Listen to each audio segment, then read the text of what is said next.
对呀，之前这个点儿应该场灯已经亮了，现在还黑着呢。我可能来早了，不好意思各位。那个闲的时候，咱们一块儿刷会儿抖音。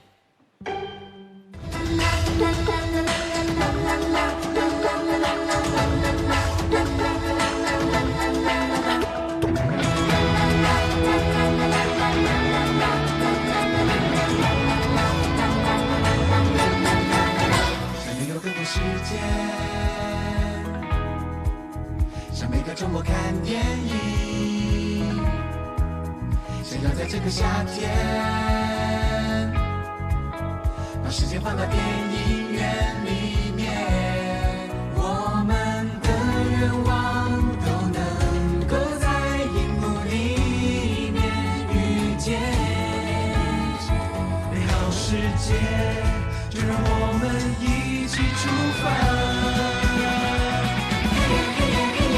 看着夜一天，信着夜一天，爱着夜一天。正在被时间改变的我们，不如一起努力改变明天。哦，让不安了，放下焦虑了，一步了起来。坐在影边的你，一定迫不及待要跟我出发吧。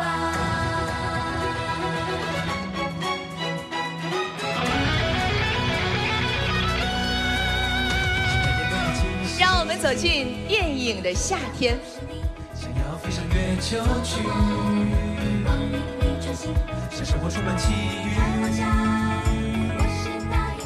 想要的事情也全都实现。我想要的有太多，但是也都合情合理。你说呢？你说呢？是不是呢？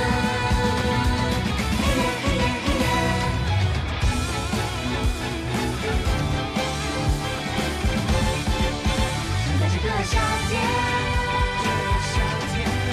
想跟你一整天，是想去面，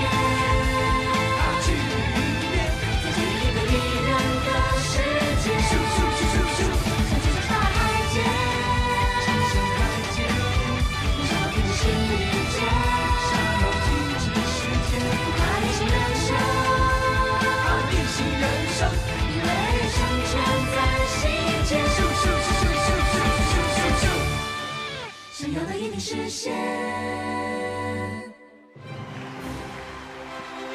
这个夏天，我们在电影里遇见美好。尊敬的各位来宾、观众朋友们，大家晚上好。您现在正在收看的是由抖音电影频道联合推出的2024抖音电影奇遇夜。大家好，我是电影频道主持人蓝雨，欢迎各位的莅临。欢迎大家，唱歌太让人紧张了，还是说话舒服。大家好，我是主持人谢楠，很高兴第2次跟大家在这里共度奇妙的电影之夜，一起遇见电影，享受电影。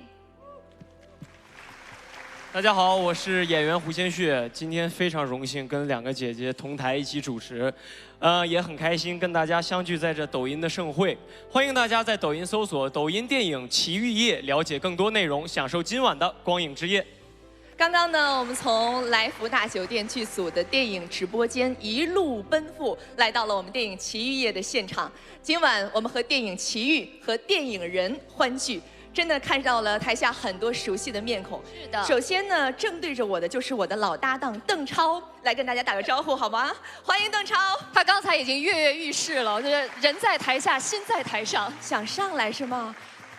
我觉得首先呢，我们的镜头要给超哥一个很大的特写，因为听说呢，最近拍戏用了孙俪老师的这个防晒精油的秘方，完全没有被晒伤，看看经不经得起特写的拍摄。你知道你在抖音上最火的是什么吗？知道吗？大家知道吗？他们都知道。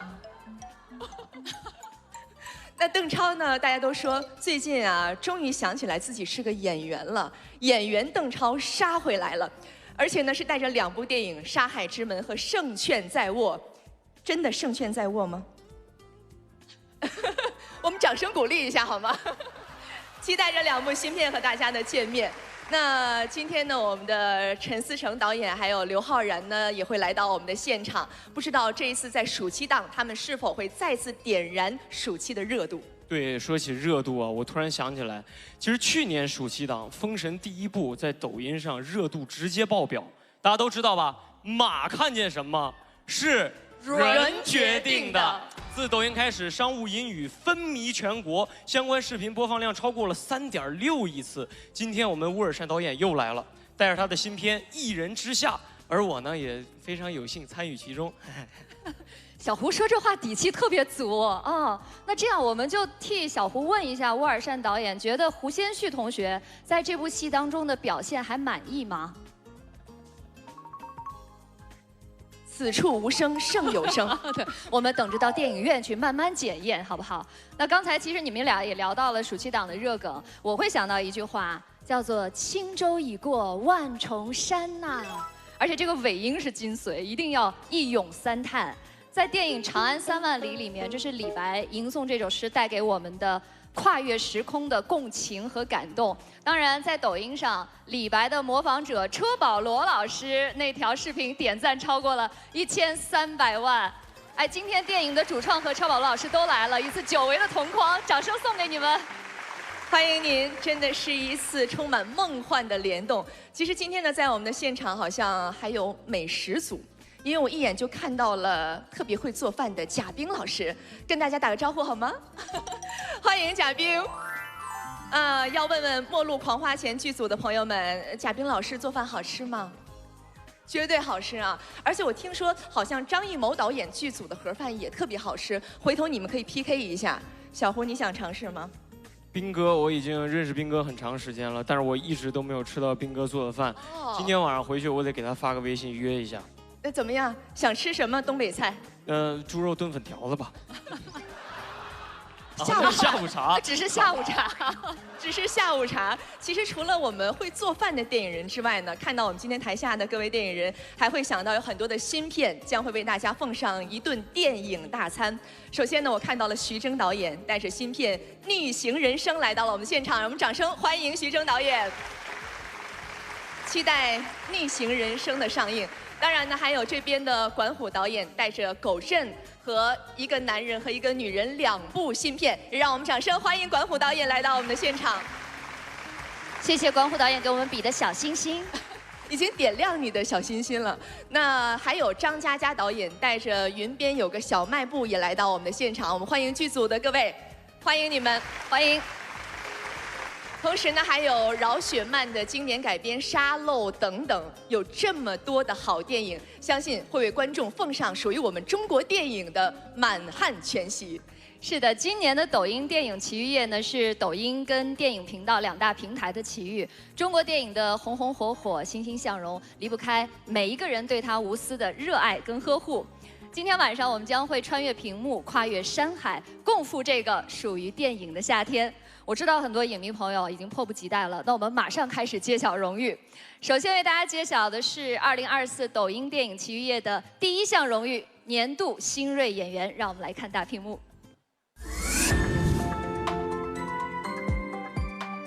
他是《封神》第1部《朝歌风云》中阳光坦荡的东伯侯质子姜文焕，他是《沙漏》中敏感脆弱的莫行行，他是《云边有个小卖部》中勇敢坚定的秦小珍。她是《八角笼》中聪明勇敢的苏木姐姐，这也许是他们青春正盛时的银幕首秀，也许是他们磨砺坚守后的厚积薄发。这1年间，他们凭借一个个鲜明的角色脱颖而出，让观众眼前一亮后念念不忘。中国电影的新力量正在崛起，祝福他们前路光明。年度新锐演员：黄希燕、秋天、张一凡、张一彤。祝贺几位青年演员，有请各位登台。同时，让我们有请中国香港演员吴镇宇、导演张默颁发荣誉，掌声有请。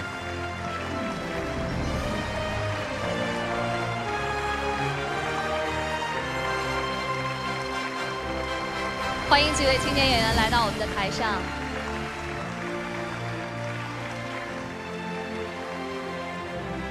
今天是荣誉的时刻，当然也期待着这是一个新的起点，可以在未来更加绽放。好，让我们有请嘉宾为新锐演员们颁发荣誉。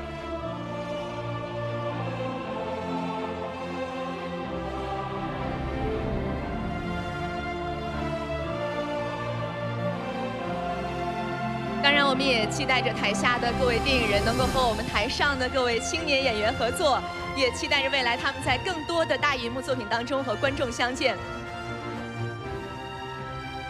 来，有请张默导演来颁发荣誉。张默导演一边颁发荣誉，一边就开始选角儿了啊，看得特别仔细。谢谢两位嘉宾，我们一起记录下这一刻，让我们再次响起掌声，祝贺他们。好的，谢谢几位，期待看到你们更多新的作品，也谢谢我们的嘉宾，谢谢，可以先落座休息。谢谢各位。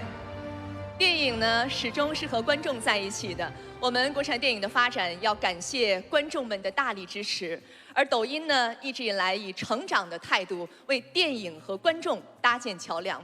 我们的抖音用户、抖音达人和电影观众共同维护着这座桥梁。通过自己的热爱和才华，让更多的好的国产电影被看见。是的，很多人都知道抖音是一个种草特别好的平台，而且不少我们的抖音达人也在持续向广大用户种草好电影，为国产电影的发展也做出了重要的贡献和力量。今天呢，我们表达观众和片方对他们的感谢，要颁发一项特别的荣誉给到他们——年度电影种草达人。让我们一起来看。他在讲台之上用电影开启少年对世界的憧憬。热烈的不是青春，而是我们。他以童真视角带我们领略角色别样魅力。我要的感觉是比较松弛的。他捕捉生活的瞬间，将电影故事生动呈现。您希望我把公司当成家。说跟你的超能力有关。他以百变妆效还原银幕经典形象，再现电影名场面。为何绚烂交融浮空？他是蒙面歌姬，和明星主创用歌声将电影故事娓娓道来。他们是抖音各领域创作者中的佼佼者，助力影片出圈。年度电影种草达人，东北地小贾老师，J神、派小轩、图罗伊、旺仔小乔。祝贺各位！我们有请各位种草达人登台，同时呢，有请导演刘巡、子墨登台为他们颁发荣誉。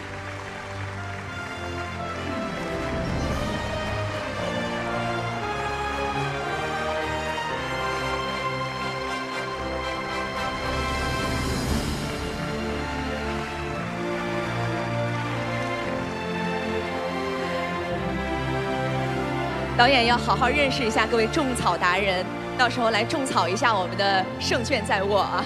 来，有请颁发荣誉。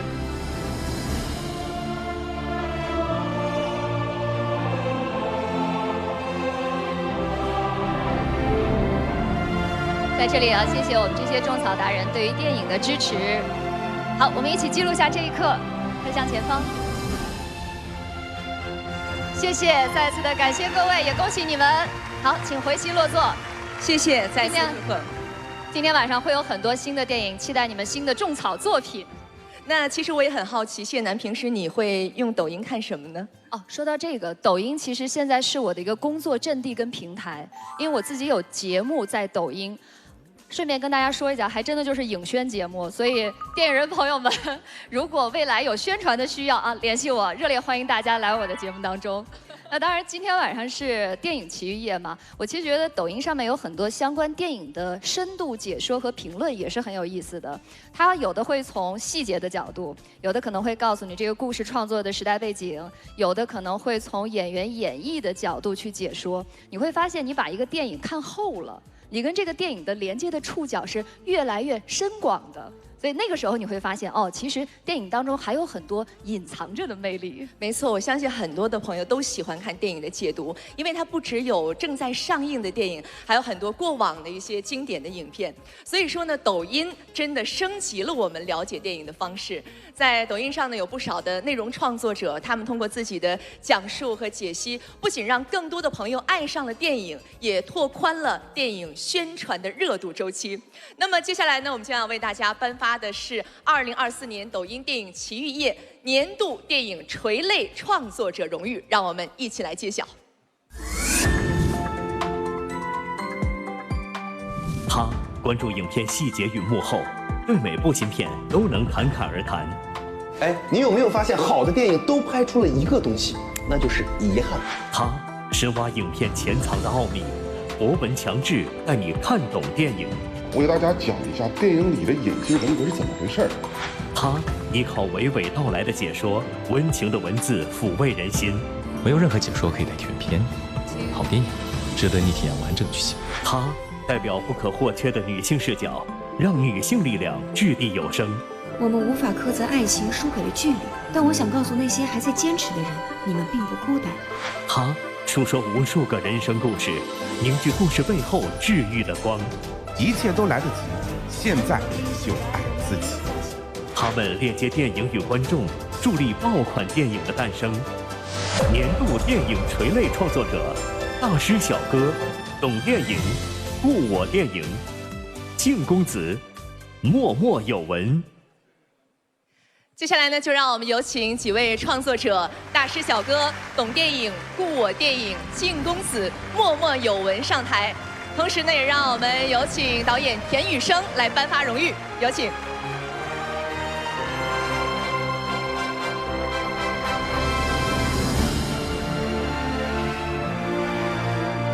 在这里也为大家介绍一下台上的几位，我们好好认识一下。在他们当中呢，大师小哥是以大字点评风靡抖音的，懂电影善于挖掘电影的创作细节，帮助很多影迷真正看懂电影。故我电影坚持的是没有解说能够替代原片，静公子致力于讲好每个故事，还有默默有闻专注于影人背后的故事。再一次的祝贺各位，我们一起记录下这一刻，谢谢你们。好，期待你们发布更多优质的电影内容。谢谢大家，请回席落座，也谢谢我们的嘉宾。谢谢，再次祝贺你们。朋友们，正是在我们电影人的不断努力之下，我们的国产新片好片正源源不断，火热上新。今天呢，在我们抖音电影奇遇夜的现场，我们众多新片的剧组也来到了这里。接下来呢，就让我们有请他们和影迷们见面。好的，那大家知道，2023年《封神》的第一部《朝歌风云》是称霸了暑期档，我们抖音主话题的播放量超过了236亿次。2024年《封神宇宙》的缔造者吴尔善导演他又来了，那这次带来的是一部怎样的作品呢？我听说呀，是一部有关于都市艺人的当代武侠电影。那么首先呢，让我们一起来欣赏一段抖音达人严佩的表演，来为我们揭开影片的玄机。让我们掌声欢迎。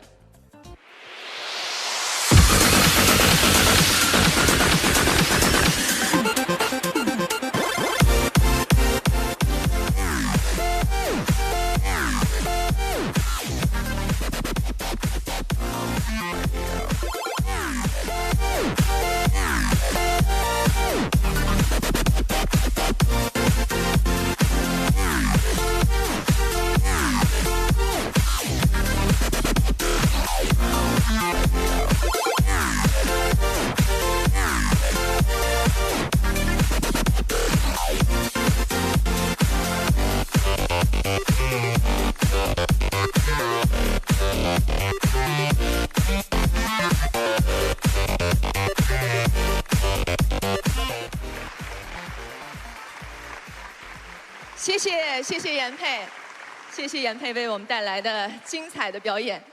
随着刚才18般武艺的亮相，我们的国漫之门也徐徐展开。原著漫画《一人之下》非常受当下年轻人的喜爱，而电影《一人之下》呢，也象征着国产电影和国漫的强强联合，更是我们的中国传统文化的血脉传承和创新性表达。接下来就让我们欢迎《一人之下》剧组，有请导演乌尔善、演员胡先煦、李婉达、冯绍峰、纳然、兰西亚、乌家凯，欢迎你们！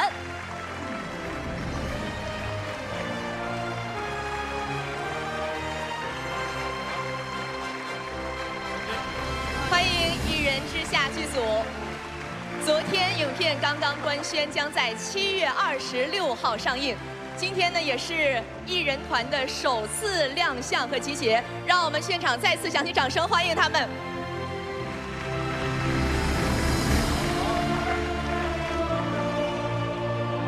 欢迎主创们，欢迎各位。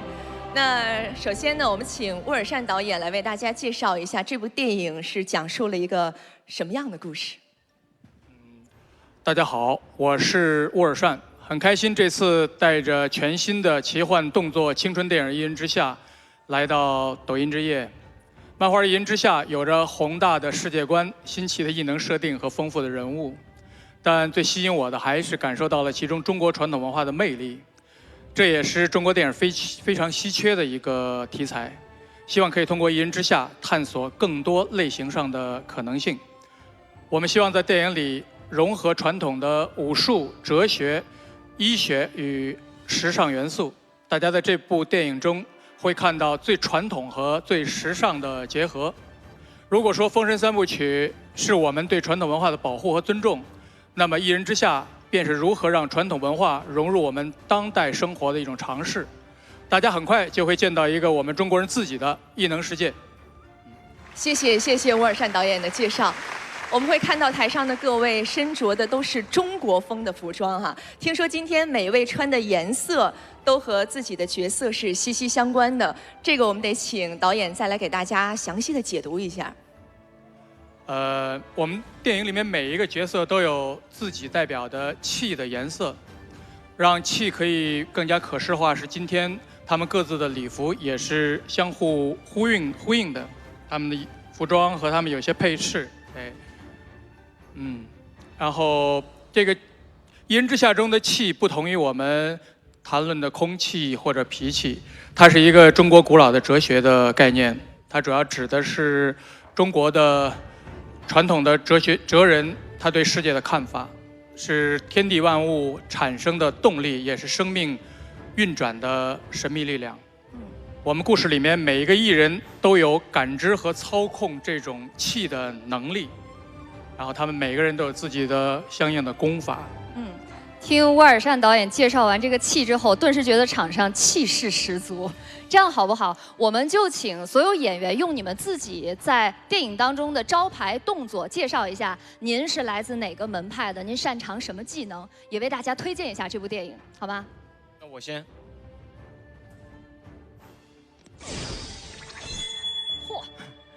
真的是很开心，又跟大家见面了。我换衣服的速度也是挺快的。我是电影《一人之下》的演员胡先煦，我在片中饰演张楚岚，属于哪头通公司。我的异能呢是金光术和杨武雷，我的动作融合了八卦掌和八极拳。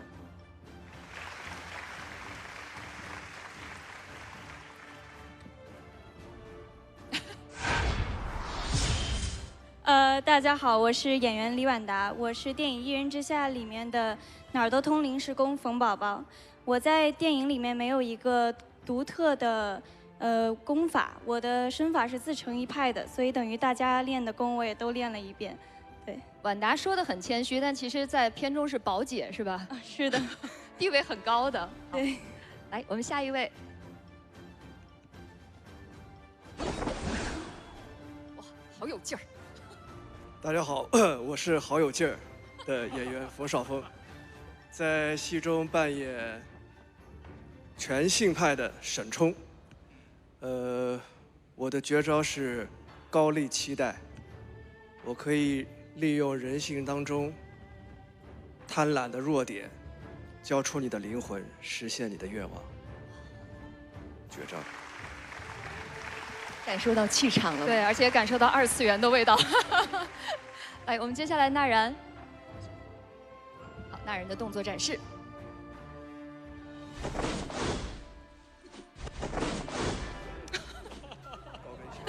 再来一遍。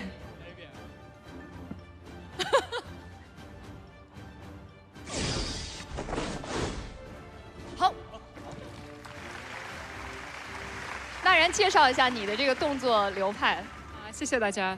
我是在电影《一人之下》扮演是夏荷，刮骨刀夏荷。我是跟封赏峰老师也一样的，是全新派的，四装狂之一。我的动作是，我的异能是握人掌，是结合了蛇拳和新一拳。厉害！好，期待你在片中的表现。兰西亚，兰西亚。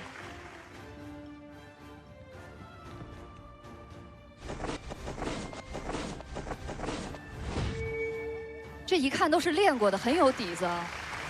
你扮演的角色是？大家好，我是演员兰西亚。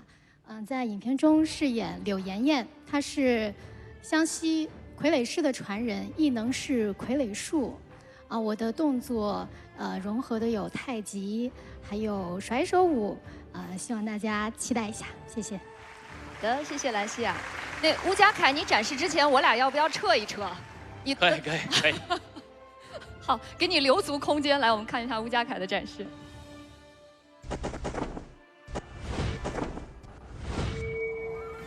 哇，这是真功夫啊！来介绍一下自己的角色。大家好，我是演员吴家凯，饰演这部影片当中的张灵玉一角。张灵玉属于天一门，擅长金光术和阴武雷，所以跟那个张楚岚的功法是同根也是同源，所以我们的这个八极拳和八卦掌也是融合在里边。看得出来，演员肯定在提前都下了很大的功夫啊，在琢磨角色和包括这一招一式上面。其实《一人之下》本身也是一个非常大的 IP。我之前看过一个评论，说沃尔善导演就是拍最家喻户晓的 IP， 花最大的精力啃最硬的骨头。特别希望《一人之下》这个很稀缺的题材能够真的再下一城，让我们看到一个全新的艺人宇宙啊。对，那当然有很多喜欢《一人之下》的朋友，也要告诉大家，《一人之下》跟抖音也在一起联合推出了一个挑战赛。那沃尔善导演给大家介绍一下。这次我们《一人之下》联合了抖音旗下的生成式人工智能平台即梦 AI， 一起发起了关于《一人之下》电影预告片和海报的 AI 创作挑战赛，也希望有非凡创意的创作者们能够踊跃的参与。呈现你们心中的艺人世界。是的，大家现在就可以动起来了，因为就在此刻，我们的活动已经上线，可以抖音搜索“一人之下 AI 挑战赛”了解更多的信息，也可以登录极梦 AI 官网直接报名参与进来。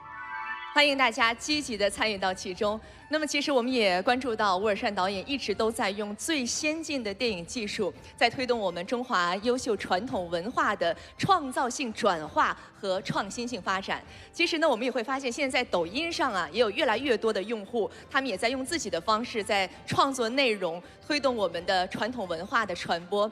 所以，无论是什么样的方式，我相信要感谢我们的电影创作者，更要感谢我们的内容创作者，他们都在为传承我们的中华优秀传统文化贡献力量，做出贡献。所以，让我们再次把掌声送给各位创作者们，谢谢你们，谢谢。同样也再次同样我们也再次感谢《一人之下》剧组，记得7月26号看《一人之下》，让你也有好气色。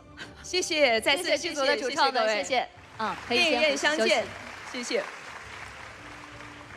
那也让我想起刚才表演的严佩，他的抖音签名就是“习武是爱好，但传承是责任”。我们也希望更多的创作者都能够有这样的责任和担当。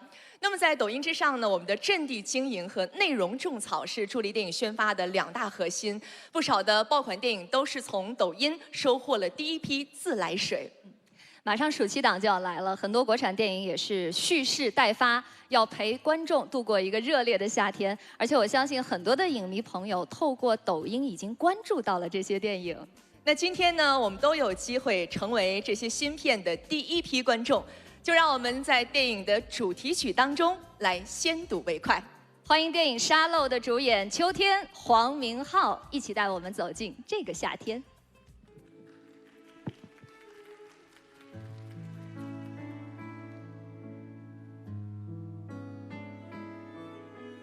大家好，我是秋天，在电影《沙漏》里饰演的是莫醒醒。沙漏划过的99秒，也许是一个新的开始。谢谢米莎和陆里为17岁的莫醒醒照进一缕阳光。我是黄明昊，在电影里，我是拿着 DV 记录那段岁月的学长陆离。17岁的陆离，请记得流逝的青春，会帮我们记住惊艳了时光的人。我们的故事从2007年的青春文字中走来，它是一代人的青春图画。谢谢大家一路陪伴。6月21号，让我们在大荧幕相遇。接下来就让我们跟随好听的电影之歌，走进这个电影的夏天。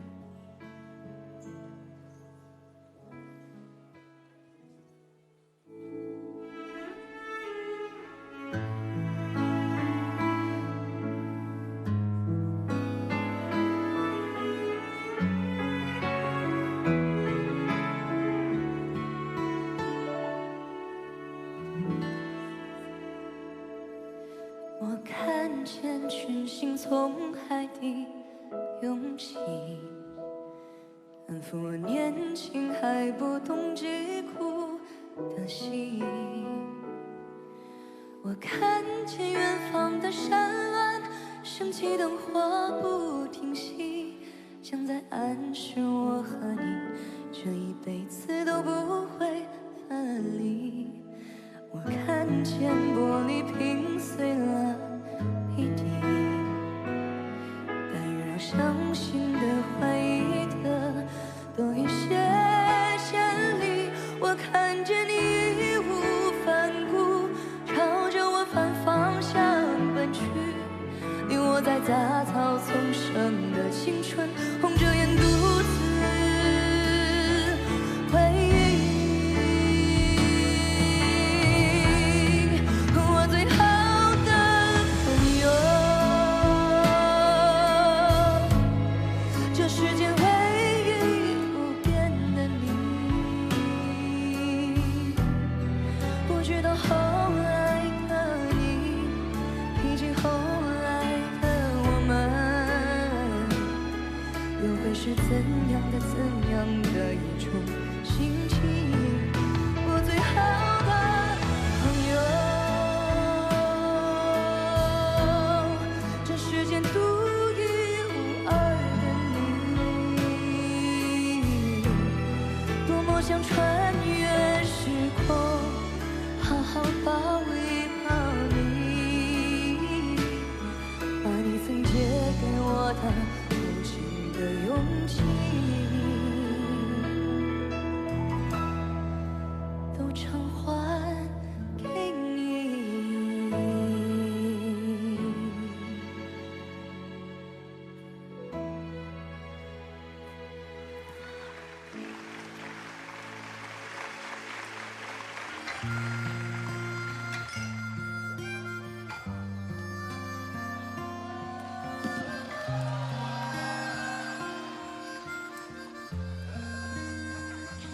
像云端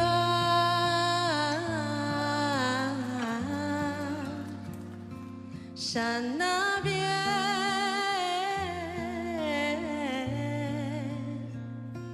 海里面，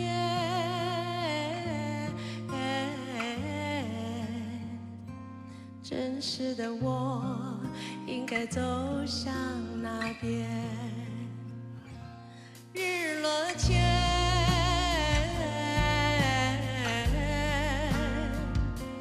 风来临，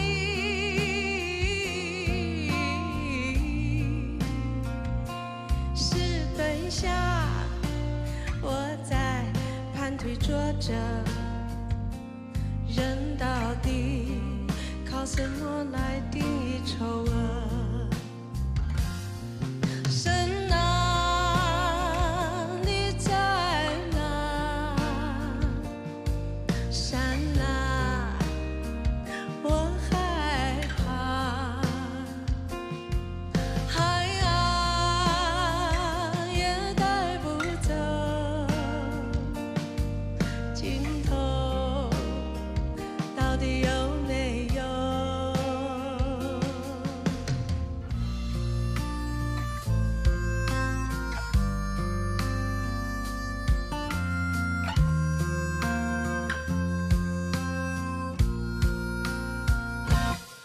神啊，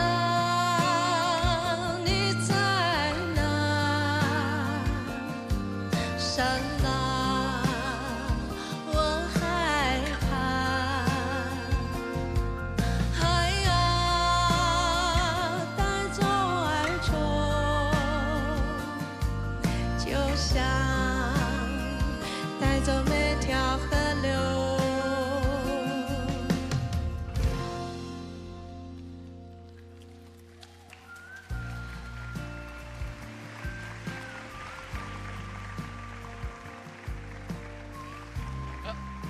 大家好，我是彭昱畅，在电影《云边有个小卖部》饰演刘13。大家好，我是演员艾丽亚，在小卖铺里饰演王英英，也是他们3个的外婆。大家好，我是演员陈谢恩，在《云边有个小卖部》里饰演球球。大家好，我是周野，在《云边有个小卖部》中饰演成双。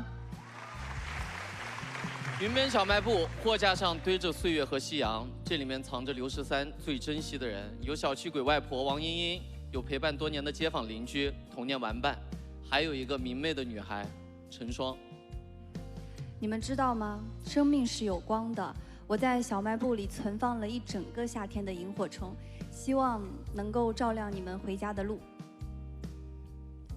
在这里跨过山，便能看见风。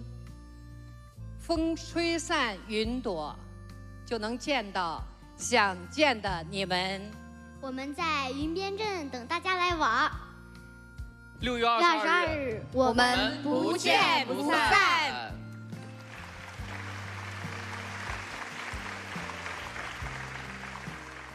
谢谢谢谢，我们也期待这2部电影取得好的口碑跟成绩。在这个夏天呢，真的有非常多的新的电影要跟我们大家见面，比如说我身边坐着的新龙门客栈的主创们，欢迎他们。我们先请几位主创跟大家打个招呼好不好？毛老师开始。谢谢抖音的观众朋友们，大家好，我是粤剧演员毛维涛。这次带着我们的戏剧电影。环境是粤剧《新龙门客栈》，走上了大荧幕。其实对传统戏剧拍成电影，在大荧幕上，这在中国的电影历史上不是首次。新中国的第1部彩色电影就是我们的粤剧《梁山伯与祝英台》，所以我们今天用一种崭新的方式，把一个环境式的一个小剧场的。改编自这个我们的电影《新龙门客栈》，重新搬到了大荧幕上。我们叫纪实吧，就是用一种戏剧的方式，没有在实景当中去拍摄，也没有搭一个专门的棚，而在我们的这个非常小的这个戏剧空间里头进行了一次，大家可能。很多人都了解英国电影有一种样式叫 NT Life， 我们这个可能应该以后叫 CT Life。我们希望把更多的中国传统戏剧、更多的优秀的剧种，能够让大荧幕前的观众能够看到。通过这次的抖音的平台，能够让更多的观众来了解我们的戏剧电影，然后让更多的年轻人成为。传统戏剧也能成为他们的一种生活方式，说得太好了。其实现在的话，我也感觉到很多年轻人成为了新一批的戏迷，他能感受到这种传统的韵味，也能感受到它当中带来的时尚和美学。那我也问一下3位演员，其实这一次的表演跟平时在舞台上的表演还是有不同的，进入了大荧幕的这个表演啊，感受怎么样？当然，首先要跟大家打个招呼，我们后面有很多观众，也是你们的戏迷哈，大家可以招招手。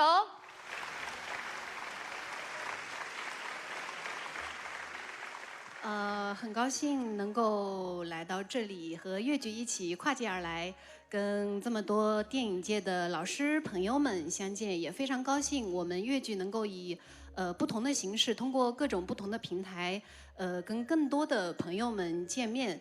就是希望我们粤剧纪实电影《新龙门客栈》能够走进更多人的生活里。那么拍摄电影呢，其实因为我们还是基本上按照我们没有舍弃我们正常的舞台设计和表演，但是呢，因为在高清镜头下，这个表演的尺寸和舞台上还是有区别，这个细腻的程度还有夸张程度的这个城市的把握会有非常这个尺度拿捏的这个分寸的这个区别。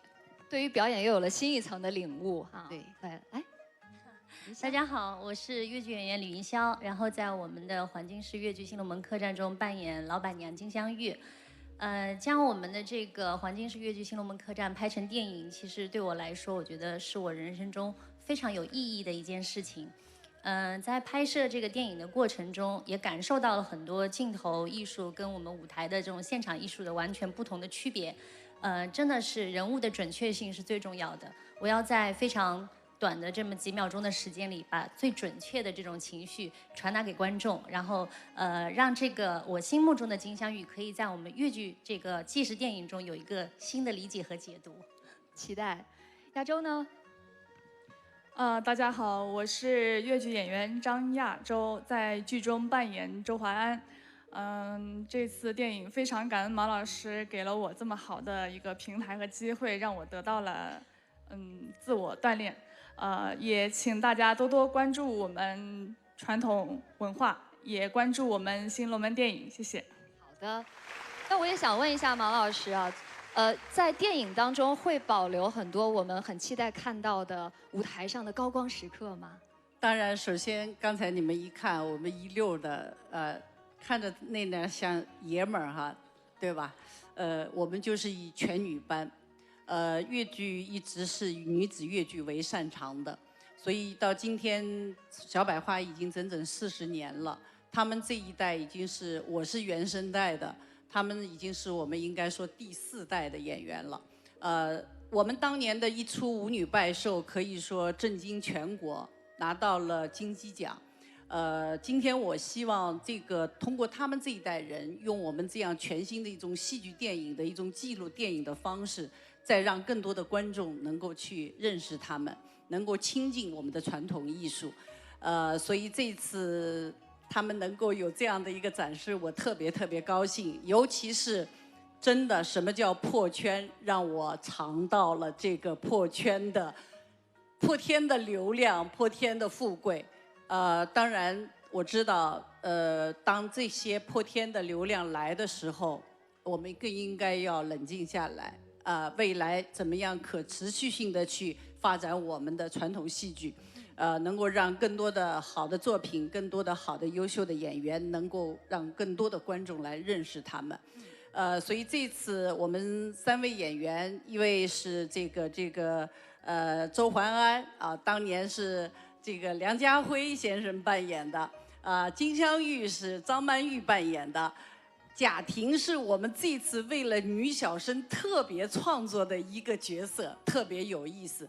没想到这个确实有期待，但是似乎好像在这个意料之外，但是在情理之中吧。得到了吴思远先生华人文化的大力支持，所以我们拿到这个授权排了这个戏，已经整整200场了，刚刚上个礼拜完成了第200场的演出，所以我们已经完成了电影的拍摄，希望期待着通过大荧幕让更多的观众来认识，非常独特的，可以说是中国传统我们东方艺术的一种美学，女子越剧。那毛老师，今天这是我们一个种草时刻，现场也有很多的种草达人，也有我们电影界的朋友，能不能浅浅的展示一下我们会在里面看到什么，给我们下个小钩子，到时候我们在电影院的时候再解密。他们今天这个穿着打扮，好像刚才那2下呢，我们也这个太花拳绣腿了啊，但是他们这个呢又没法展示，要不我们也没准备，要不你们清唱几句好吗？哇！可以大饱耳福了。那您给安排一下哪一段呢？我们这样吧，我们清唱，你们因为3位就唱一下我们最后新龙门最后的这个结尾的时候那个《笑傲江湖》的那一段3重唱，好吗？好，来《笑傲江湖》3重唱。找个调。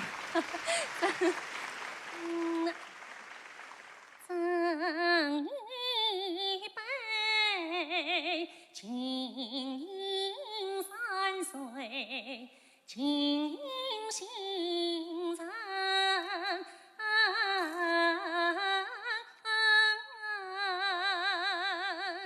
我本富家，父亲生，是那3岁，是那心。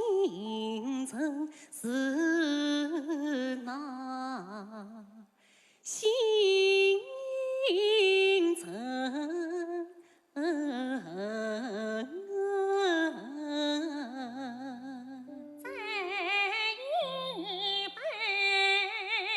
青江山，青红尘。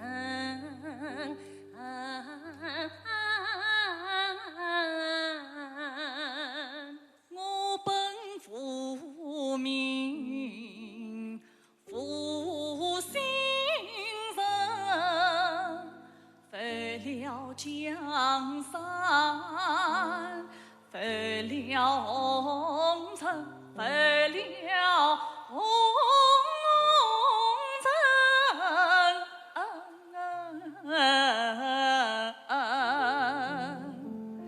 念去不闻，去不闻，去不闻。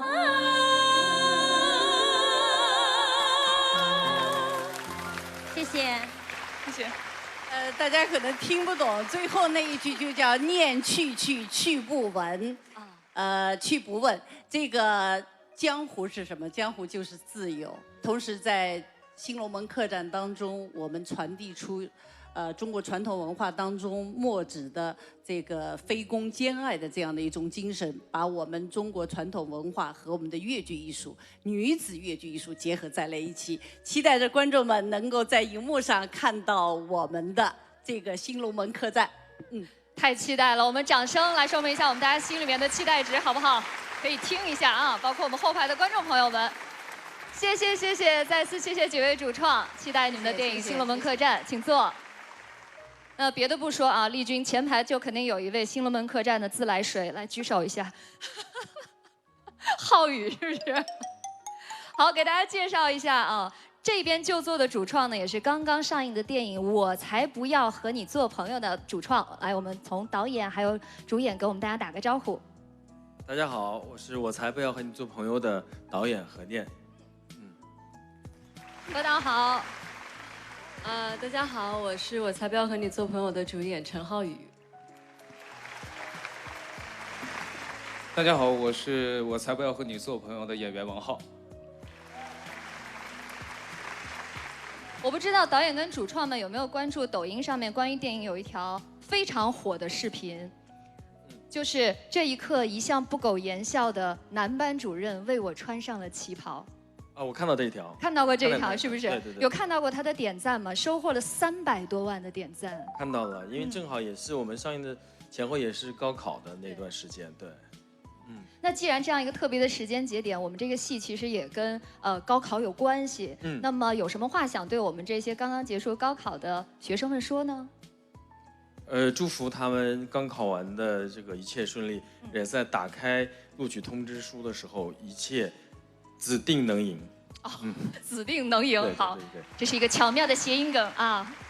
浩宇呢，也可以为我们大家继续推荐一下这部电影，因为电影也在火热上映当中。对，就是我们电影《我才不要和你做朋友》呢，现在还在上映。然后我觉得我们是一个有笑有泪的一个很温暖的故事，然后也希望大家可以走进电影院，相信会有打动到你们的时刻。谢谢浩宇。王浩，我那个给一个小贴士吧，大家的准考证不要丢，因为很多地方可以打折。真是很实用的小贴士呢啊！关于电影有什么要推荐的跟大家说吗？你的角色或者是？这是一部东北青春的喜剧，然后里面有很多的笑点，然后也有感动的地方。如果大家可以的话，可以去看看。其实这部戏我知道，从剧版开始，包括后来有这个话剧的版本，现在到了影版，其实人物故事都已经砸得非常的扎实了。所以喜欢这个题材的朋友，一定要走进电影院，千万不要错过这一部。我才不要和你做朋友呢！谢谢我们的几位主创，谢谢。所以说，这个夏天真的有很多的好电影，让我们期待一场又一场跟电影的约会。接下来的时间交给蓝宇和小胡。谢谢谢楠，我们也期待着和这些好电影在影院的相会。那么接下来呢，我们继续来揭晓荣誉，将要揭晓的是2024抖音电影奇遇夜年度瞩目演员荣誉，一起来揭晓。他是孤注一掷中的纯爱战士阿才，为黑色骗局注入人性救赎。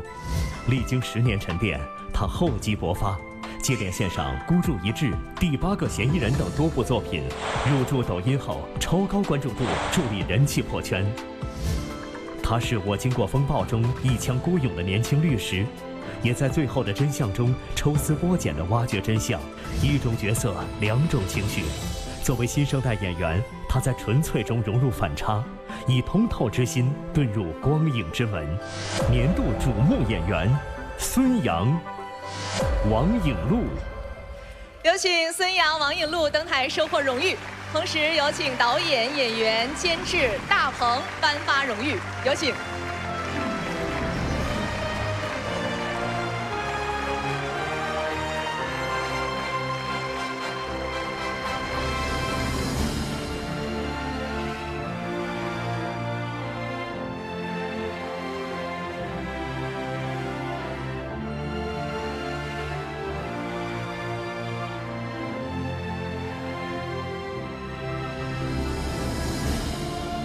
请导演颁发荣誉，让我们合影留念，记录这一刻。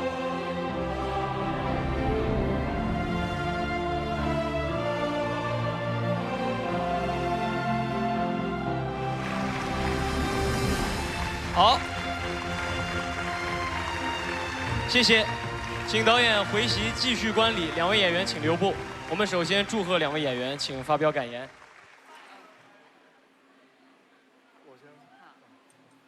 各位晚上好，感谢抖音颁发这个荣耀给我。今年托大了福，工作变得非常的忙碌，然后很期待能够在抖音上面跟大家分享更多的生活。然后在这边想要表白一下，其实我跟颖璐在2019年，其实我们已经有一个间接的合作，不知道你知不知道？对，那时候我在看这个《了不起的女孩》的时候，就已经看到这位女孩，我觉得她的表演非常的真挚，所以我很荣幸今天能够跟她一起在这里一起领奖，然后继续加油，我们一起努力，为中国电影继续创造更多好的作品。谢谢大家。祝贺，也期待未来你们的合作。颖璐，谢谢各位晚上好，然后感谢孙杨老师。我虽然一下子不知道该说什么。那今天晚上谢谢抖音奇遇电影业给我的这个荣誉。我的新电影《欢迎来到我身边》在7月5号会上映，欢迎大家观看之后多在抖音分享一下你们的感受，谢谢。再次祝贺，祝贺你们！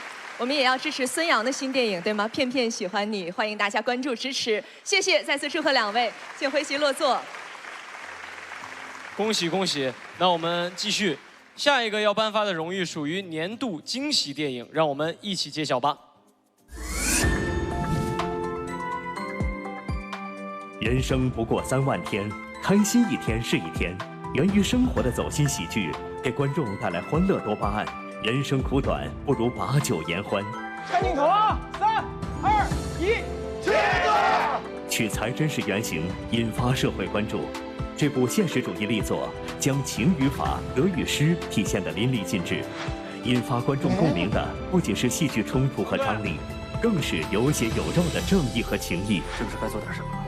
它被评价为今年最狠的华语片，一座九龙城寨，一种城市探究，一次经典超越。它的风格天马行空，是香港动作片的破格创新之作。延续剧集热度，书写跨年档影史记录。下雪场创造破圈神话，动人情感引发用户讨论。张万森下雪了，注定成为2024跨年的全民记忆。张万森下雪了。他以多角度、多层次展现了当代家庭教育内卷的人间百态。影片抓住社会话题，通过诙谐幽默的手法，生动刻画了部分家长的育儿焦虑。拼尽全力只为孩子背水一战，引起无数用户的共鸣与思考。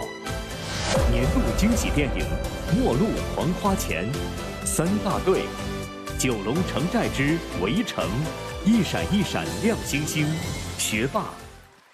接下来呢，就让我们有请末路狂花钱三大队九龙城寨之围城、一闪一闪亮星星和学霸的剧组代表登台。同时，也让我们有请万达电影董事长、总裁陈芷溪颁发荣誉。有请各个剧组的代表登台。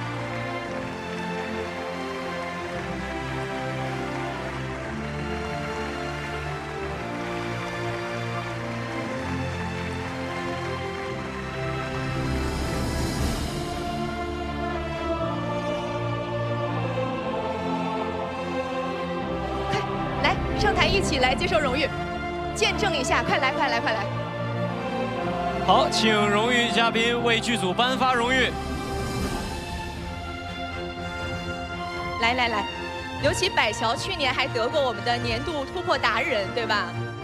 今年是参演的电影获得了我们的年度惊喜电影。好，非常庞大的阵容，来，一起先合影留念。来，3、2、1，茄子。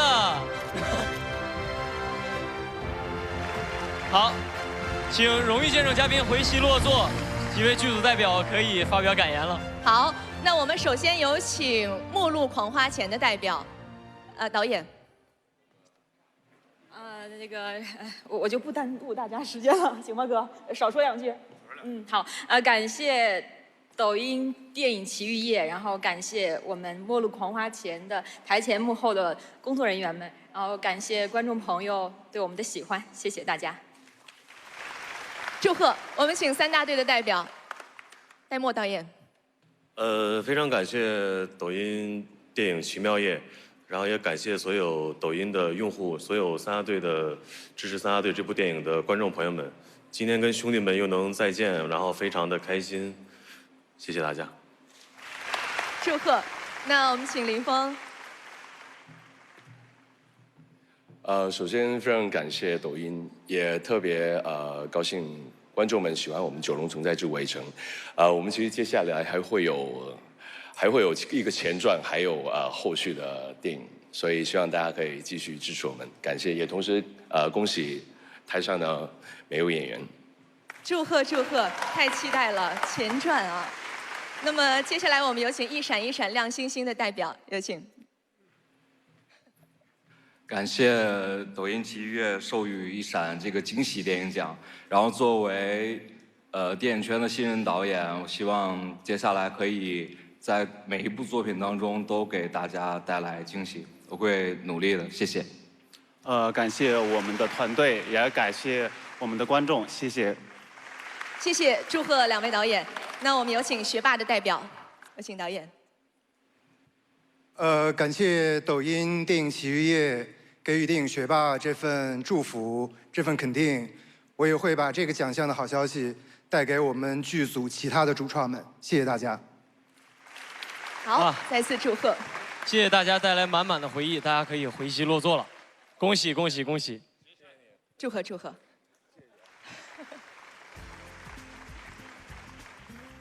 再次祝贺我们的各部影片，也期待着你们能够持续的为我们带来新的惊喜。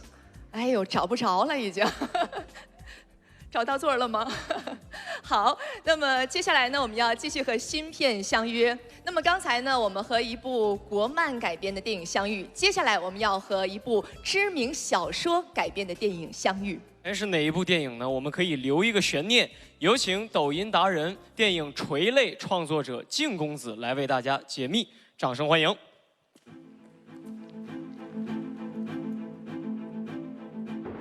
破译一个密码需要多久？1个月、1年、10年，还是一生的时间？这就像在茫茫宇宙中寻找一扇门，它隐藏在无数相同的假门之中，而历尽艰辛找到真门，只是挑战的开始。唯有用最坚韧的心智和无以伦比的数学才能磨制开启它的钥匙。解密这本书就是这样一个天才和世界上最顶尖的密码之间厮杀半生的故事。到底是怎样一把钥匙才能解开这世界上最精巧的锁？最终的答案简单到令人震惊，却也全然意外。只有魔鬼才有这样野蛮的勇气，只有魔鬼才有这种荒唐的智慧。当你看到书的最后，你会恍然大悟，原来人才是这世上最深奥的密码。谢谢靖公子，有一种在台上看抖音的感觉啊，真的很奇妙。我相信大家已经解开谜题了。没错，这就是改编自著名作家麦家同名作品的《解密》。接下来呢，就让我们掌声有请解密剧组登台，有请他们。有请影片导演、编剧陈思诚以及演员刘昊然、任璐瑶、陈雨思。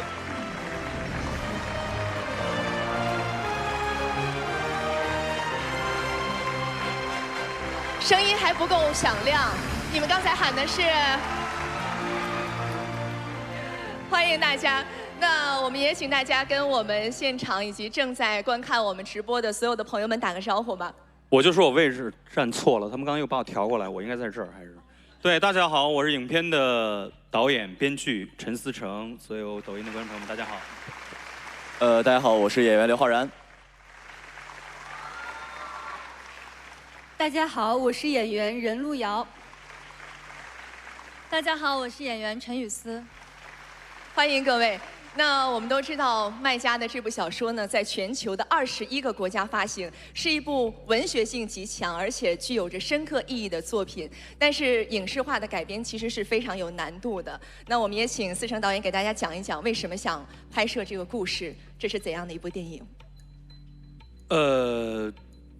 其实最早打动我的还是麦家老师本身小说中的一个个体，一个天才，他关于他自己这一生的命运的一种诠释。因为我觉得我现在可能在我这个阶段特别关注的是一个个体命运在时代的碰撞下或摩擦下的他的一些改变。然后所以我提炼出了我们这个，就我在写剧本的时候提炼出了一个 slogan， 就是每个人都是独特的密码，这一生就是解密的过程。所以这是一个可能献给命运、献给人生的一部电影。每个人都是一个独特的密码。那也请3位来介绍一下自己的角色，还有你们在电影当中是不是也有着自己的一个人生的谜题？对，我在电影中饰演荣金珍，对，她本身就是从事密码破译工作的。那我觉得解密不仅是她的工作，也是她的使命。她在破译那些所有的复杂的密码的过程当中，其实她更多的是在破解自己人生的谜题。至于有没有找到答案，就电影院见吧。相约电影院见。来，有请。我在电影《解密》中饰演的是小梅这个角色。其实世间上很多事情都有通用的公式和逻辑，但其实爱并没有。相濡以沫共患难的小家和家国情如何去平衡，我觉得是小梅的这个人生谜题。至于有没有解开的话，希望大家走进影院去揭秘一下吧。谢谢，我们来听一听。我这次在电影中饰演的叫荣碧瑜，然后和金珍是一个从小一起长大，然后彼此有着深深的羁绊的关系的一个人物。然后我觉得对于他来讲，他的人生谜题是要如何破解生活中的巨变，他一直在找寻这个答案。我觉得3位的介绍已经让我们觉得悬念感十足了。其实《解密》这部电影真的很神秘。第一个曝光的预告片只有短短的19秒的时间，但是呢，在平台上却引发了上万的讨论。有观众就说了：“谁能给我们解释一下，为什么3个镜头感觉好像什么都没说，但是也却像说了很多？”那么接下来呢，我们就再次有请靖公子来为我们解密预告片，一起来看。12岁，他虽为弃儿，却被养父养母视作珍宝。25岁，他破译了世界上最顶尖的密码，一战成名。32岁，他只是一个疯子，一个忘记了所有，只记得那个唯一执念的疯子。他就是麦家笔下的荣金珍，在陈思诚导演的新片《解密》中扮演他的人是刘昊然。这一次，他诠释了一个敏感而内敛、强大又脆弱的天才。只因被选择，他成了秘密组织701的一员。在那个动荡不安的年代，密码就是武器，而能否破译这些密码，关系着很多人的生命和国家的安全。于是他背井离乡，远离至亲，他的功勋无人知晓。每个人都是独特的密码，这一生就是解密的过程。当漫长的时间终于给那份曾经为绝密的档案盖上了解密的字样时，它真的破解了人生这道难题吗？啊，谢谢谢谢。这预告片中的公式、密码、符号，已经让很多抖音用户看得一头雾水，又充满好奇了。不如请陈导围绕影片中的这个透露的线索和靖公子的解读来介绍一下这个电影。就其实不能介绍太多，介绍太多了就刨活了，大家就不去电影院看了。尤其最近有很多叫几分钟说电影那些东西，对，其实毕竟虽然是我们在抖音的平台，但我们长短还有别吧。所以我就觉得，对，还是希望大家多走进电影。我相信大家走进影院，然后不会觉得是枉费那段时间和票价啊。对，卖个关子吧，不介绍。好的。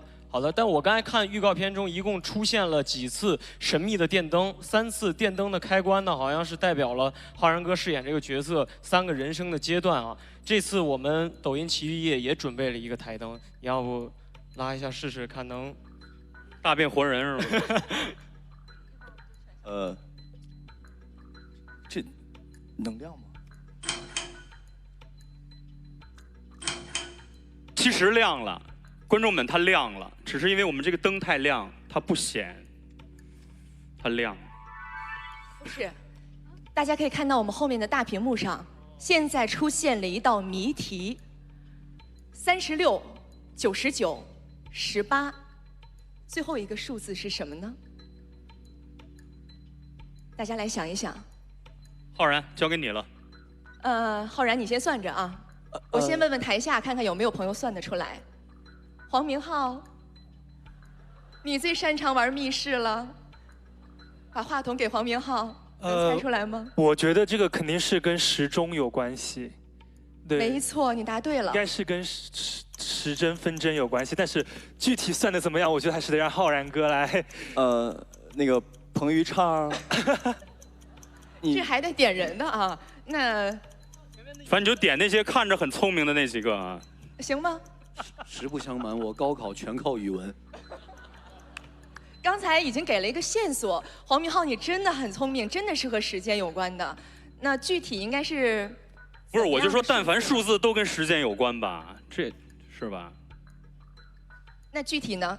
想一想是什么？时针分针相乘。时针分针相乘吧。哦，他不愧是演了这个角色，所以你算出的。最终的结果是那个时针比到2，然后分针比到5，2乘5 10吧。正确答案就是10。哇，厉害！这个我们提前完全没有沟通过，绝对是一个惊喜，真的是10。哦，看来演了这个角色之后，真的是会解密了。来，让我们再次把掌声送给浩然，全情投入角色了。这个10呢，其实也和2位有关，因为今年呢也是思成导演执导统的第10年，也是浩然从影的第10年，也是2人从2014年北爱开始合作第10年。10年来，2个人一路互相见证着彼此的成长，所以在今天这样的时刻，2位有什么样关于10年的感慨吗？10年之不对，你先来。我不认识你。你好有勇气。对，你先说吧，浩然。对。没有，就感觉10年是一个说长也不长，说短也不短的时间，它一瞬间就过去了。然后其实回望这10年，发现其实自己从一个刚刚有幸入行、走入演员这个行业开始，到现在已经大学毕业，然后已经开始去尝试更多的方向，去尝试更多的可能性。对，然后包括和导演的10年，尤其是在10年这个节点上，遇到了一部这么不一样的作品，然后我觉得是很有意义的一件事情，然后可能也真的是命运最好的安排，因为不是说一定要在第10年或者怎么样，而是刚巧第10年，然后刚巧这部作品也来了。说得好，一切都是最好的安排。思成导演，浩然刚刚说的特别好，因为其实大家说那个预告它是开灯关灯就把一生给诠释了。其实我觉得在座的每一位朋友去想一想，我们一生走到我们现在，难道不真的只是弹指一挥间这样的一个速度吗？因为人生太快了，这10年我们一下子就到了现在这个样子，我们没有办法去想10年前我们会不会想现在的我们是这个样子，我们更没有办法预言10年后的我们会是什么样子。但我觉得我们做电影的最幸运的是，我们可以用影像把我们这个10年记录下来。然后我一直说，我们电影人最幸运的是，我们作品的生命比我们自己的生命要长，所以我们希望能奉献出更多能留得下的电影。然后这个解密真的是10年我跟浩然的再次的遇见。然后我觉得浩然这次全新的突破，我自己也是全新的突破，我突破了自己的舒适圈，突破了以前我对所有类型的那种比较擅长啊，对。然后这次我自己很忐忑，我不知道这部这个新的电影未来对市场、对于中国的观众会是怎样的一种反应。但我觉得10年是一个新的开始，然后我觉得只要我们去做，我们就不怕。然后用电影记录我们的人生，是我们最幸运的事情。谢谢最有才的思成导演。我记得此前我们聊起这部影片的时候，思成导演说这是对于您导演生涯的一种脱胎换骨，是吧？对于浩然的演艺生涯的一种重生。所以我们也期待着2位在这部电影当中精彩的再次的合作和呈现。当然，我们要走进电影院支持解密这部影片，才能够真正的解开谜题。让我们再次把掌声送给台上的各位，谢谢。也希望你们继续走过下一个10年，谢谢，谢谢各位。也希望到时候大家走进电影院观影，也在我们的抖音上分享你们解开的一些谜题。接下来呢，要开启的是2024抖音电影奇遇夜年度关注演员荣誉，让我们一起揭晓吧。她是前任4英年早婚中不懈追求幸福的于飞，她是前任4英年早婚中敢爱敢恨讲义气的丁点。他们陪伴观众数年，探寻什么是真爱，精准演绎角色每个阶段的成长与蜕变，用收放自如的表演打造银幕经典角色。年度关注演员郑恺、曾梦雪。祝贺！让我们有请郑恺、曾梦雪登台领取荣誉，同时有请编剧、导演、北京大学教授陈宇颁发荣誉。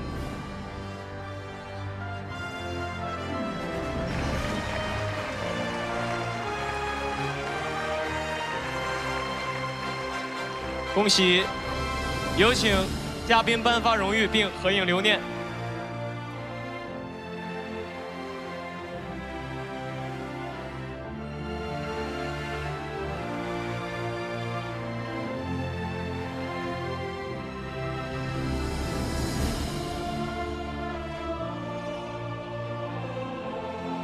谢谢陈宇老师，谢谢您，请回席落座。谢谢陈宇老师。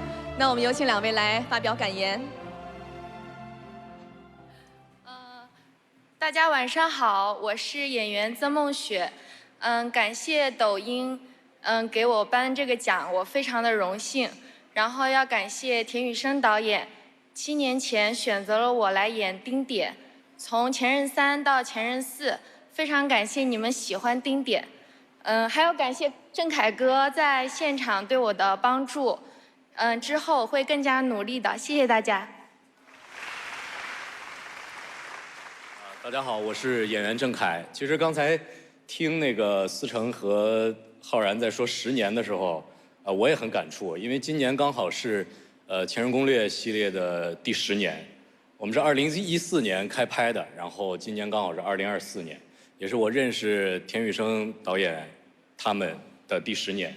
对，其实这个网上有个说法，说这10年郑恺考了2个编制啊，一个跑男，一个前任。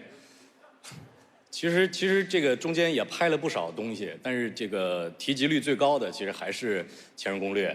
所以我跟老田那个私下开玩笑还说呢，就是他是一个双鱼座导演，我是一个白羊座演员。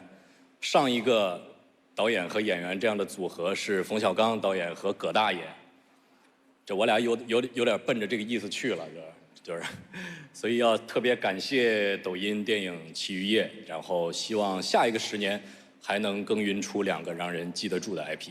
谢谢。说得好，再次祝贺，谢谢，祝贺你们，赶快去和田导一起来分享荣誉，祝贺你们。那么接下来要颁发的是2024抖音电影奇遇夜年度口碑演员荣誉，让我们共同开启。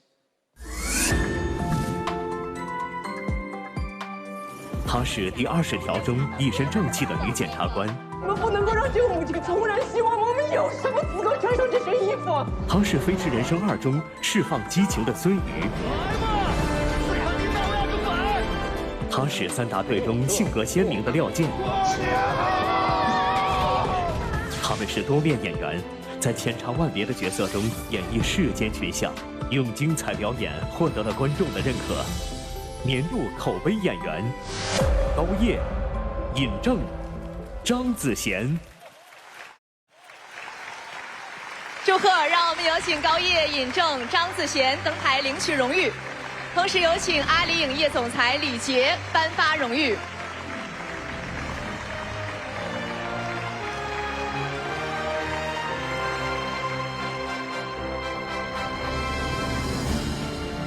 恭喜各位，请李杰总为演员们颁发荣誉。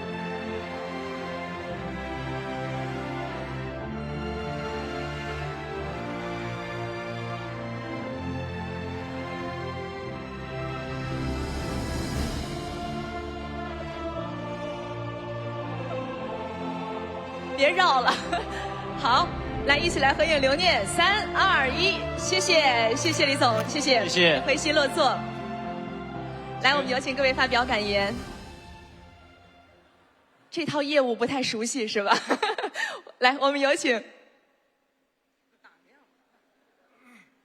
请你打个样儿。就老紧张，好，诚惶诚恐啊，哎呀，老紧张。他这个呀，就是一直呢，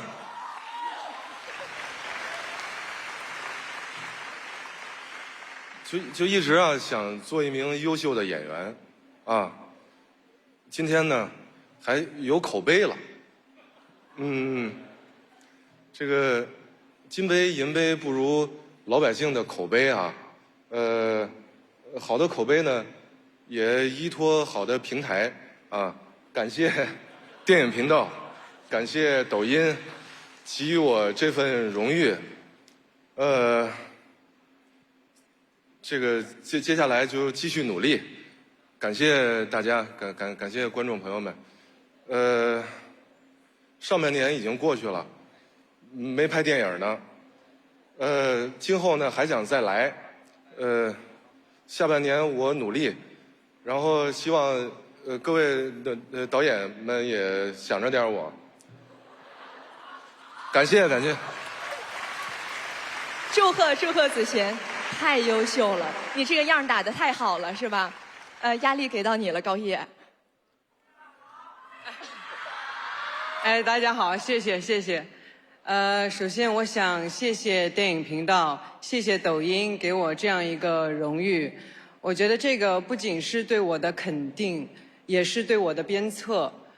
我很喜欢抖音电影《奇遇夜》这样一个名字。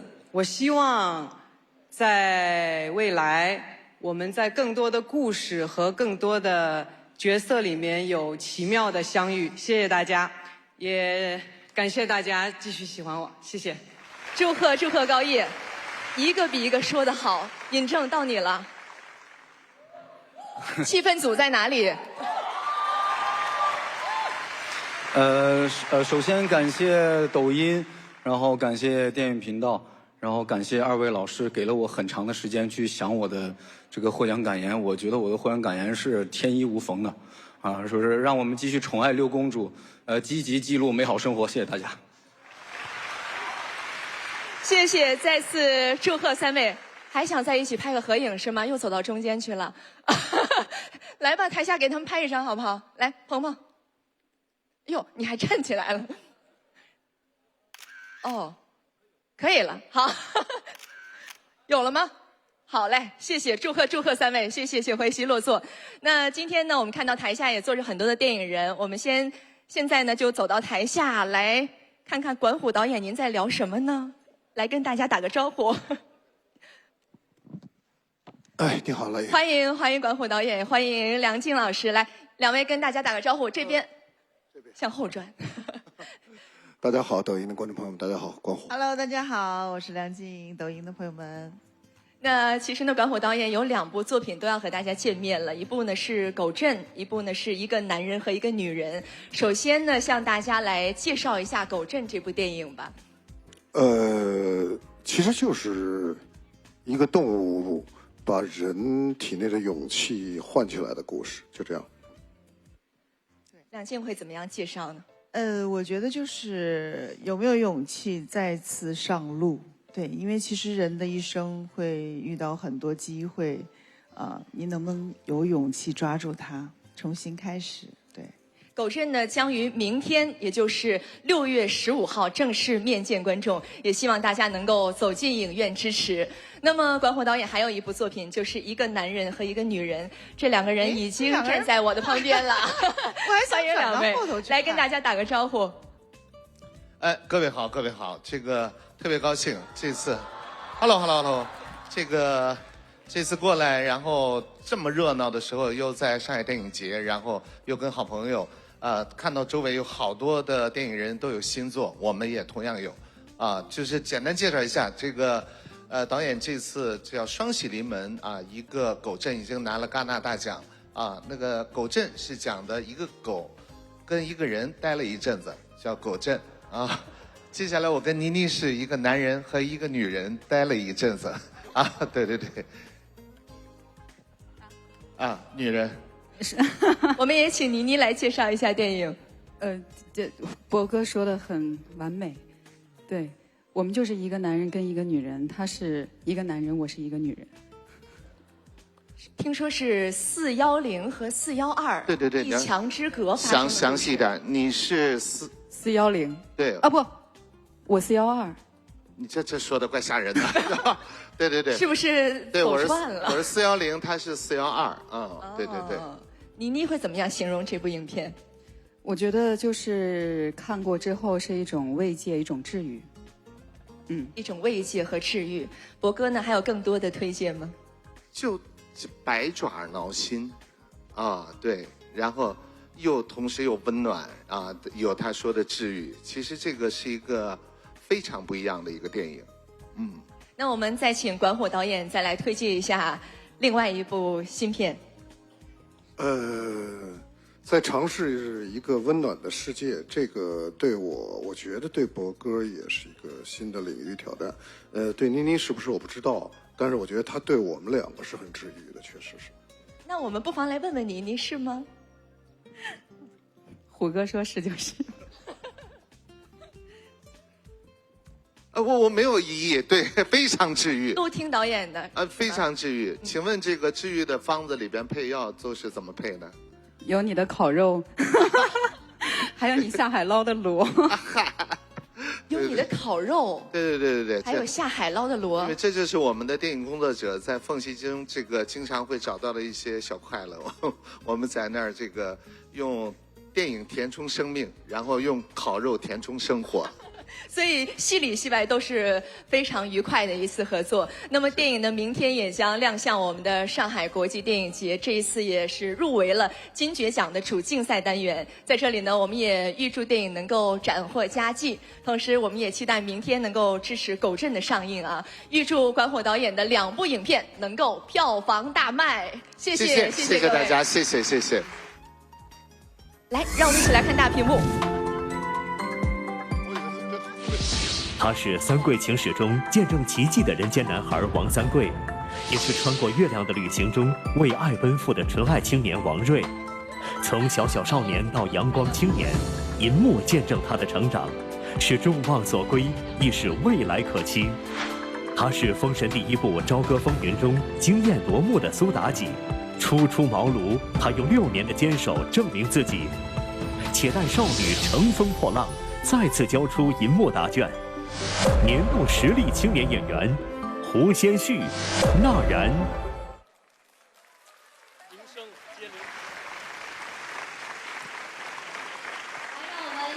荣誉获得者登台领取荣誉，同时我们请到导演、演员、编剧徐峥来为他们颁发荣誉。欢迎徐峥导演。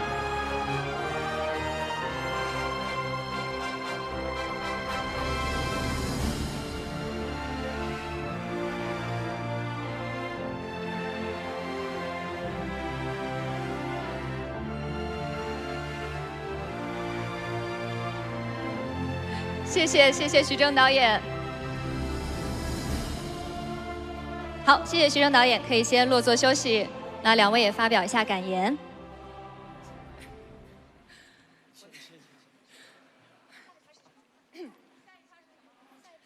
非常感谢抖音给我这么高的认可。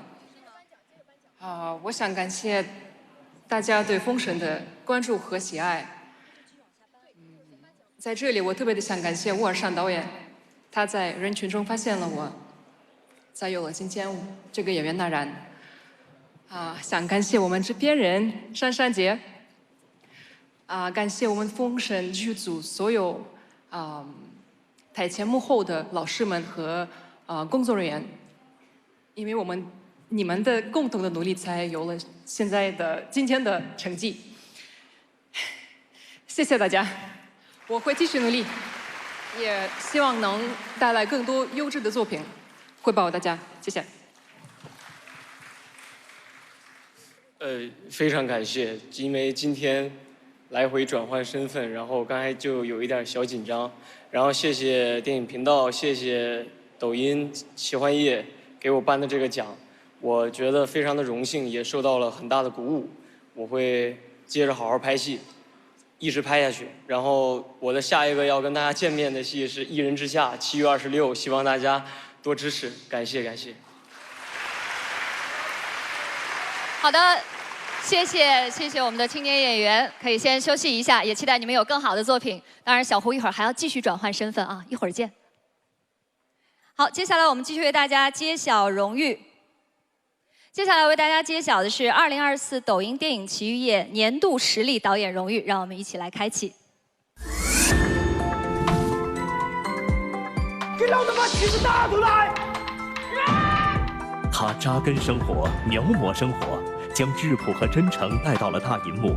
时隔6年，第2部导演作品《八角笼中》实力出击，粗粝的叙事方式描绘了小人物野草般的命运改变。演员与角色的化学反应让观众动容。年度实力导演王宝强。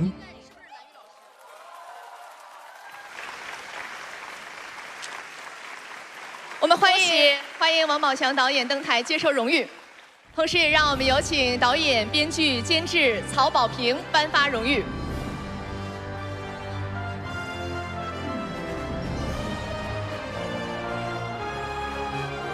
来，有请曹导为宝强导演颁发荣誉。谢谢曹保平导演，谢谢，可以先落座休息。谢谢您，谢谢您。我们请宝强导演来发表感言。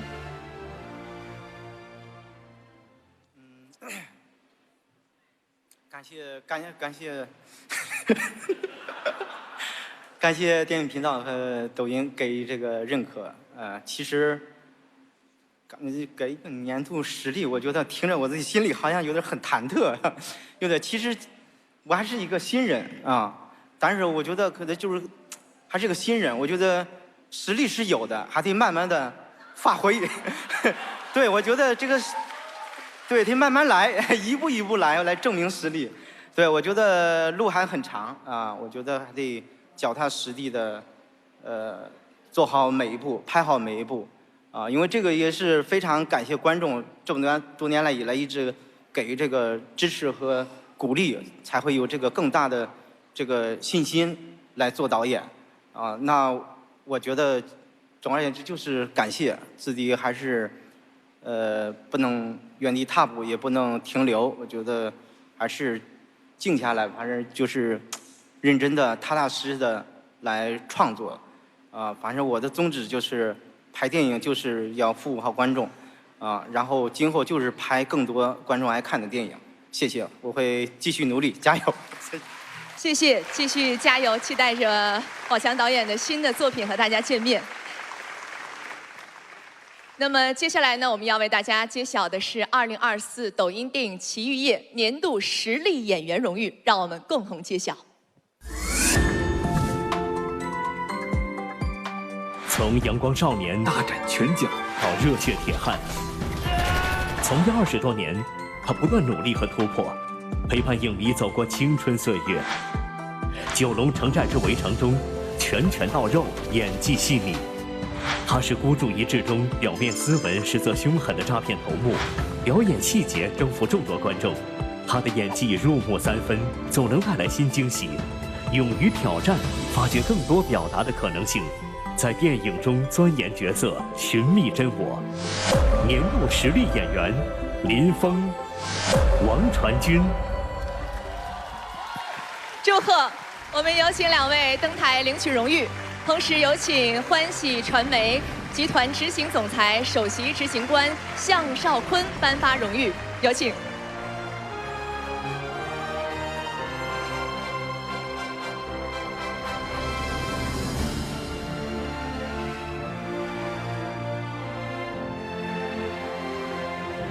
恭喜，请合影留念。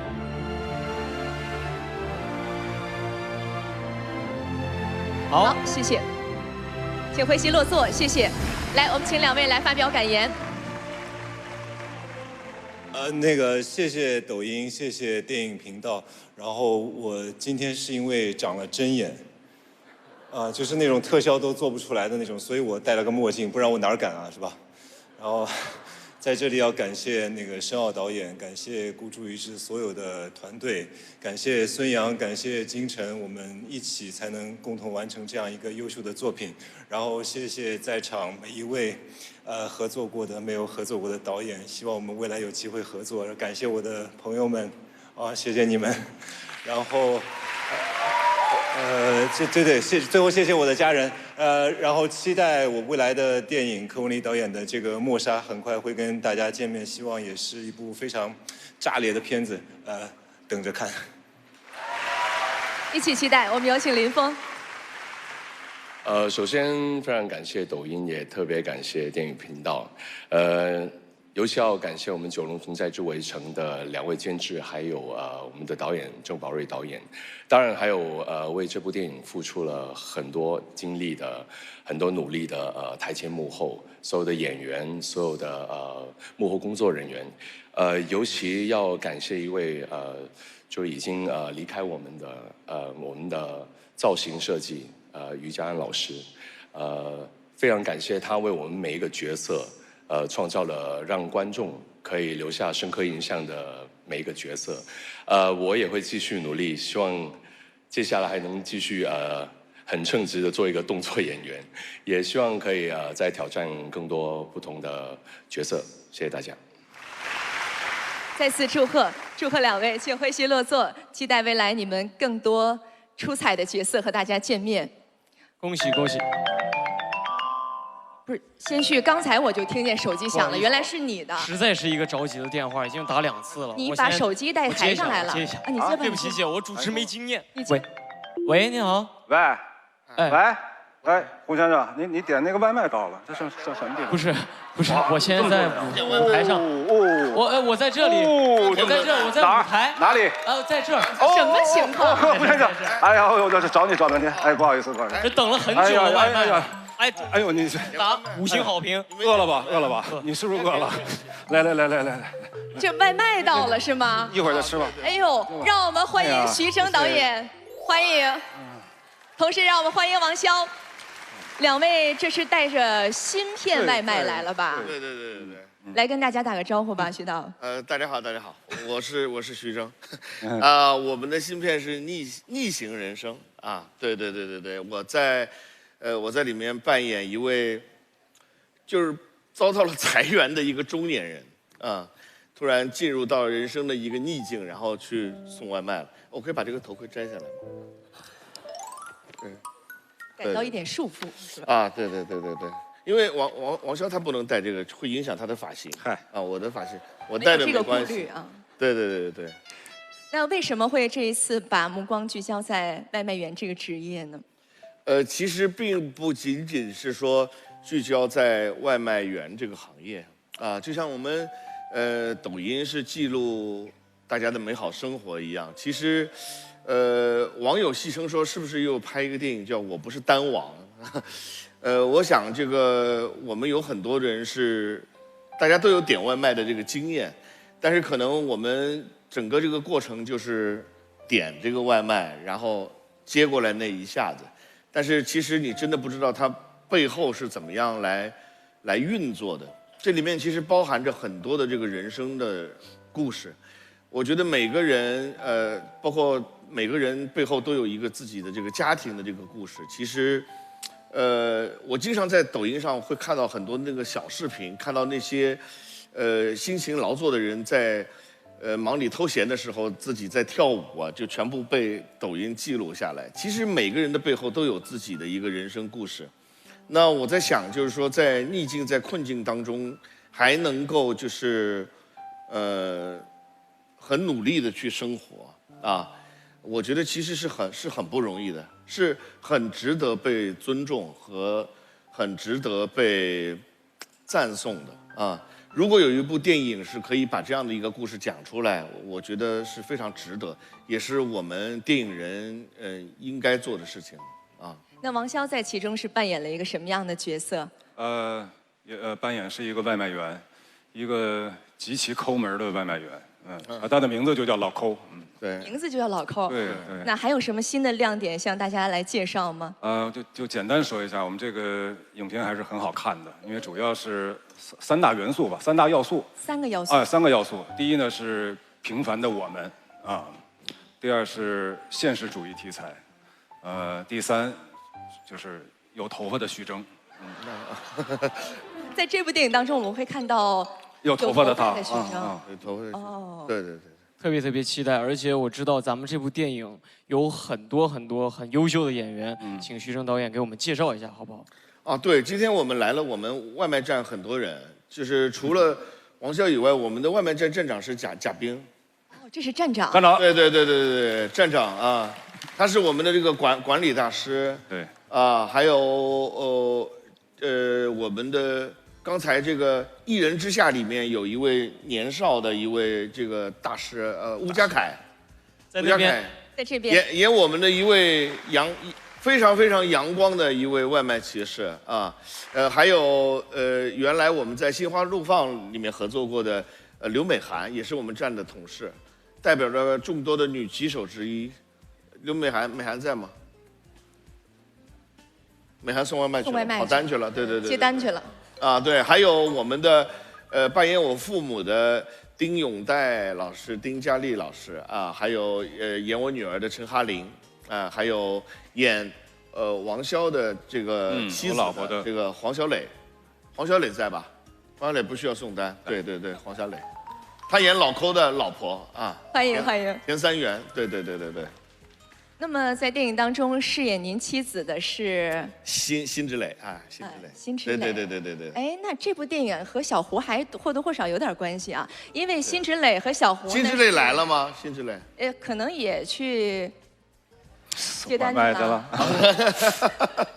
那这个我们只有在电影里才能够揭晓答案啊。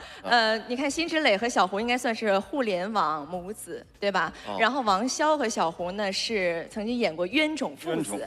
对。就关于他们俩和徐峥导演的合作，小胡你怎么看？我肯定是得去电影院看。我不仅去电影院看，我还得包场，请我的朋友一起来看《逆行人生》。请朋友们一起来看。他们都和小胡有关系，以后我也得找一个片子跟小胡发生点什么关系哈。谢谢导演，我也非常期待。对。期待这一家人的合作就圆满了，是吧？刚才提到的电影当中的这些演员呢，比如说贾冰啊，还有王骁啊，还有冯冰，都是《狂飙》的演员。所以徐峥导演是不是看过了《狂飙》，才有了对于他们的这份邀约呢？看过了这个《狂飙》。觉得《狂飙》的剧组 casting 非常优秀，选择了那么多优秀的这个演员在里面，每个人都有不同的这个表现。但是我其实，在定这些演员的时候，是无意当中就是找到了他们，然后跟他们聊完角色以后都觉得很合适，然后发现其实他们正好都是狂飙组的，所以他们在一起，我觉得也是一个外卖天团吧，算是。外卖天团，同时也是我们演员的实力天团啊。那也希望您说一说为什么选择了王骁呢？首先我觉得这些演员非常接地气，他们比如说当我跟他们聊剧本聊到这个题材的时候，他们首先的一个反应就是要去下生活那样子啊。王骁呢是当时其实他来我们戏的时候，其实他正好没有期了，他正好有另外的一个戏要上，之前其实都已经答应别人了。后来我实在觉得王骁这个演员非常有特点，很有意思，就是说我希望王骁他演出来的这个东西不是观众惯性思维的这个样貌啊。然后我给他写了一封信，后来他就来了啊。写了一封信，写了一封信，对。我早晨那个拍戏之前刚一起床看见那封信的时候，我把手机给关了，因为我觉得这一天我得工作，我不太敢看那封信，一直到晚上收工我才打开手机看的。那哪一句是最打动你的？他说这个电影就是其中有一句就是说这个电影我想拍，我们想做这个电影，不仅仅是想让这个电影成功，真的是想让更多人了解这个群体，了解人们在逆境中生存是不容易的事情。我相信电影一定会感动更多的观众，而且应该是一部有笑又有泪的影片。也希望大家能够走进影院支持，当然也希望大家能够从中收获乐观积极的态度，也为大家平凡的日子打上一针强心剂。让我们再次把掌声送给两位，谢谢，谢谢大家，你们，我们电影院见，谢谢。把外卖带走。我先带着走啊，好。继续接单啊。好。那在过去的1年当中呢，其实我们看到抖音上爆款电影有很多，比如说《前任4英年早婚》就特别的火爆，能不能和现任去看前任，成为了当时11档情侣之间的终极拉扯。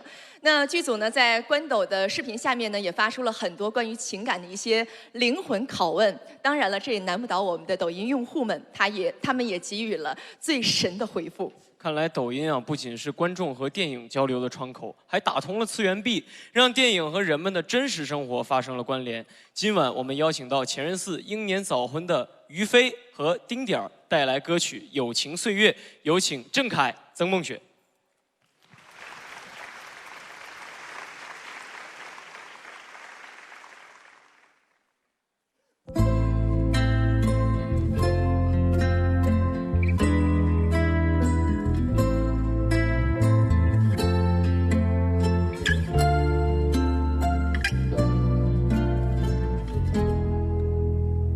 消失的光陰散在風裏，彷彿想不起再面對。流浪日子你在伴隨，有緣再聚。天真的聲音已在減退，彼此為着目標相距。凝望夜空，往日是誰？領會心中疲累。來忘掉錯對，來懷念過去，曾共度患難日子總有樂趣。不相信會絕望，不感覺到憔悴，在美夢裏競爭，每日拼命進取。奔波的風雨裏，不羈的閃與醉。所有故事像已發生，漂泊歲月裏，風吹過已靜下，將心意再還誰？讓眼淚已帶走夜潮水。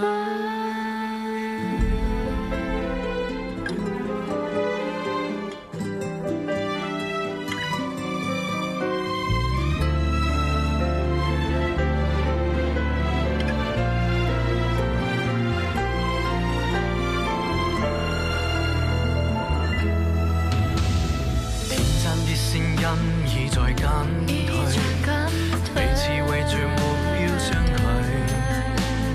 凝望夜空，往日是誰？領會心中疲累。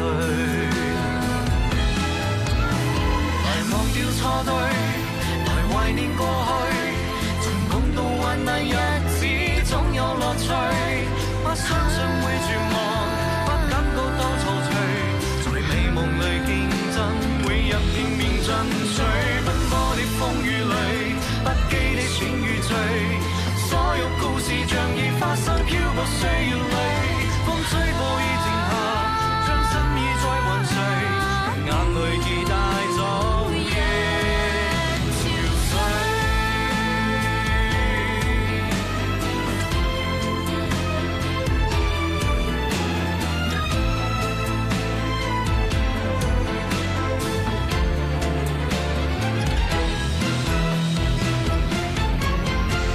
來忘掉錯對，來懷念過去，曾共度患難日子，總有樂趣。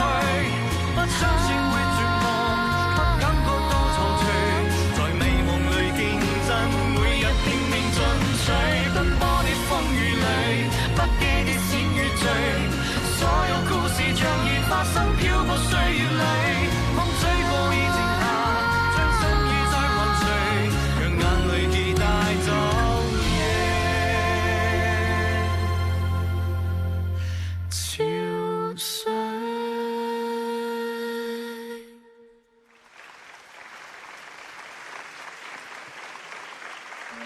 一部电影的生命有多长？那些来自胶片时代的光影如何延续？2023年，由中国电影资料馆、抖音、火山引擎发起经典香港电影修复计划，以数字修复、技术修复、艺术修复等方式修复100部经典港片。其中4K 修复版 A 计划、卖身契、飞鹰计划等已在国际性电影节展惊喜亮相。100余部经典港片，创作者饱含深情，带领观众回顾经典。拍摄者说撒金粉这场戏，你知道吗？全是土方法，停机就放。当时不满意的，可是你没办法，你没钱的。有人愿意把它修复，我感恩。千万次人工逐帧修复与 AIGC 大模型技术修复相结合，赋予电影新生命。修复经典，再续时光，只为让光影不朽。刚才大家看到这则短片呢，是关于抖音香港电影4K 修复的项目，也让很多经典的香港电影可以再次焕发光彩，跟观众久别重逢。那接下来呢，我们就有请抖音副总裁陈都业来为大家分享一下这个计划。欢迎陈总。欢迎。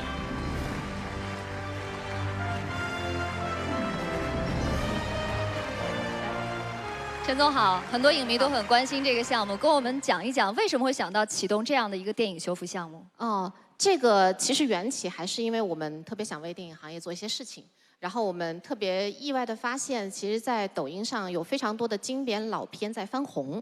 按照我们常规的一些想法，经典老片是属于那个时代啊，他的观众和最喜欢他的人其实都是在那个时代。但实际上，我们看到在抖音上有非常非常多的好的电影的解读者和创作者，他们在解读这些老片啊，像刚刚大家看到的晋公子、懂电影等等，他们并不是让大家去用5分钟、10分钟看完一部片，而是真的去讲述这部片背后的历史文化、当年的那些故事，然后他们也会用他们自己的方式，就是现在人的方式去解读，所以有非常多的年轻观众就被种草了。然后我们跑了一下去年的数据，就是整个抖音平台上对经典的所有的电影排名啊，就前1000部的电影里面，然后用户喜欢的中间经典港片的占比是30%，非常多啊，这个是超出我们的预期。然后这些用户有一半都是30岁以下的用户点的喜欢和点赞，对对对，我们觉得这个还挺有意义的，所以我们就启动了这样的一个计划。那我们也来问一个大家都很感兴趣的问题吧，因为刚才其实短片在放的时候，小胡也很关心，是不是？是的，是的，我觉得，大家可以重新感受港片的魅力，特别好。我就想知道什么时候咱们可以开始看，在哪里看？哦，我们还是修复了挺多的。我们现在已经修复了40多部电影，然后有一些作品还去了戛纳还有北京的电影节展映。在这次的上影节，也有我们4部修复的电影，其中像《喋血双雄》《笑傲江湖》都是全球首映。对，我们特别希望大家的关注，并且走进电影院去观看。修复完成的影片在之后也会在抖音和西瓜视频上去播放，然后也希望大家在线上来免费看。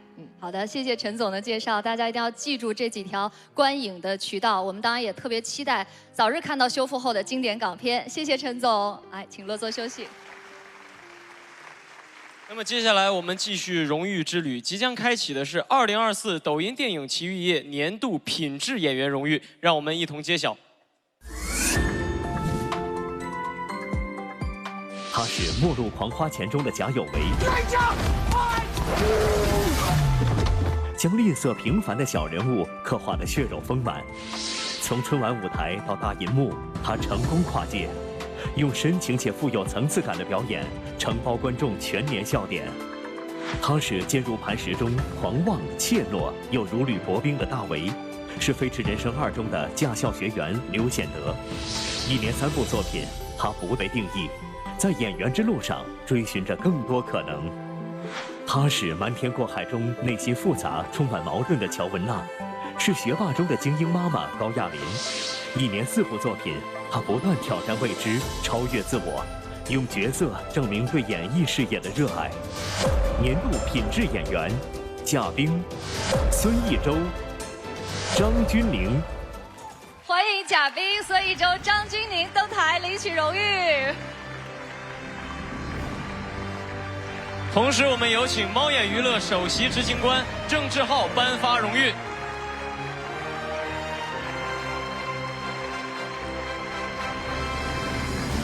小心，钧甯小心。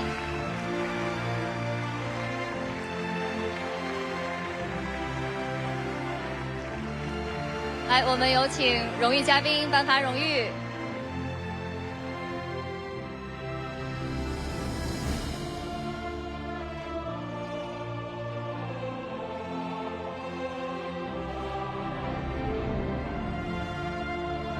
谢谢郑志浩先生。好，感谢您，谢谢您为我们颁发荣誉，可以先落座休息。3位要听一下你们的感言。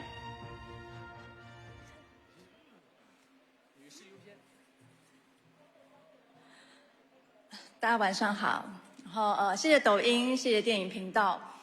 我真的很喜欢演戏，然后觉得可以当演员是一件非常幸福的事情。今天拿品质演员，有没有品质我不敢确定，但是对于演戏很热爱跟很认真这件事情，我可以保证。所以很希望有机会可以跟台下的各位导演还有演员们合作。然后我觉得可以拍电影很棒，但拍完电影之后，其实真的很需要一个好的平台，可以让这些我们拍的电影被更多人看见。所以今天也很谢谢抖音，每一次在电影宣传的时候都给到了很大的助力。今天也想借这个机会，就是再跟大家说，喜欢电影的人一定要多多的支持，就是走进戏院。然后走进戏院这件事情是观影最棒的享受。对，这件事一定要再呼吁一下。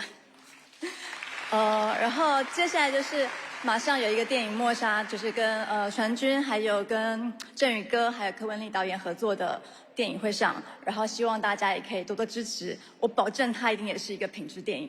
谢谢大家。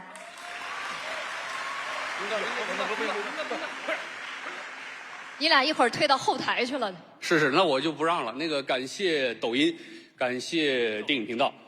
非常幸运的是，在过去1年。有3部电影连续的上映，在这里真心的感谢张艺谋导演、董润年导演，还有韩寒导演，给了我机会，让更多的观众能够看到我，也帮助我积累了很多当演员的经验，因为我认为演员经验非常的重要。真心的谢谢大家，谢谢你们，希望在未来路上，拍出更多有品质的电影，谢谢。我们也一起期待。大家好，我贾冰啊，我还整个奖，这玩意儿，哎呀，我不配，这事儿没想到啊，这给了咱，大家觉得配不配？上一次领奖还搁那个《欢乐喜剧人》还在小品的舞台上，这次站这儿，这辈子没敢想。是，那给了也不能退，我就说两句吧。退给你呀感谢六公主，感谢抖音，感谢全世界范围内喜欢和使用抖音的30多亿用户。对，品质这个词儿啊，我特别尊重，无以为报，继续好好拍戏。刚才一柔说一谋导演，然后思成导演一个没找我也娜娜导演啊，吴若娜导演，感谢你，感谢跟我一起演戏的小伙伴，感谢在人生当中提升我品质的这些老师、专家、伯乐，感谢我徐峥大哥。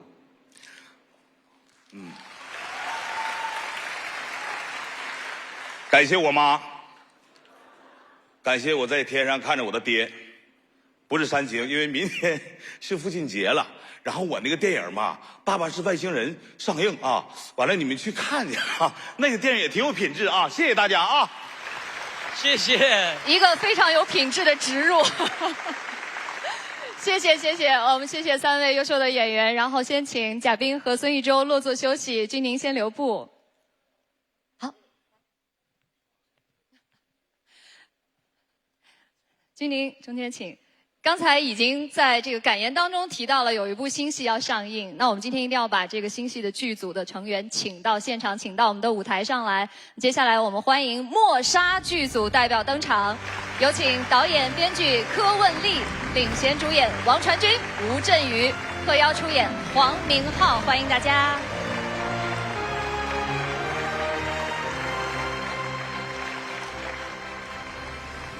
欢迎大家。我们知道《默杀》这部影片在2017年就开始拍摄了，现在终于要跟大家见面了。不知道大家现在心情怎么样？可以各位主创用一个词来推荐电影《默杀》吗？你先来，导演。好，我们这部电影悬疑拉满，案件藏着案件，真相里还有真相。然后，希望观众们可以看得过瘾。谢谢大家。王传君，无限反转，看《默杀》，你一定不要相信眼见的是真相。细思极恐，看《默杀》的时候，一定不能够放过任何一个蛛丝马迹。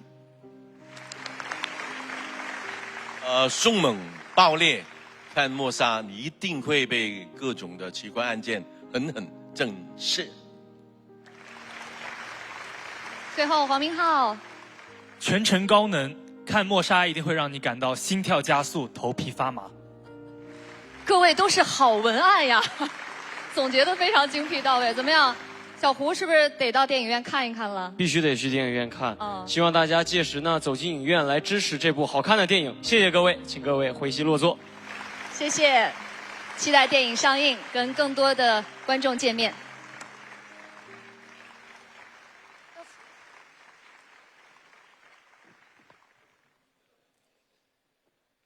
那么接下来呢，要揭晓的是2024抖音电影奇遇夜年度热议电影荣誉，让我们共同开启。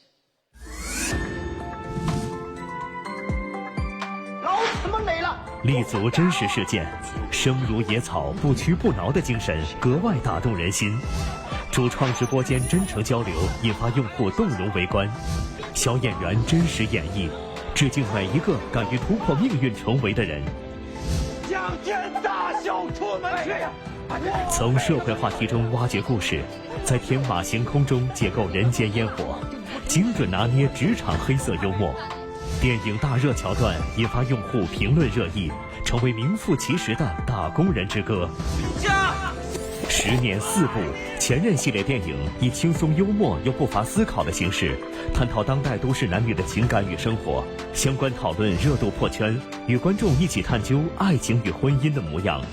年度热议电影八角笼中，年会不能停，前任4英年早婚。有请电影《八角笼中年会不能停》前任4英年早婚的代表登台领取荣誉。同时，我们要请到的是抖音市场负责人文远、歌手演员任贤齐为他们颁发荣誉，有请。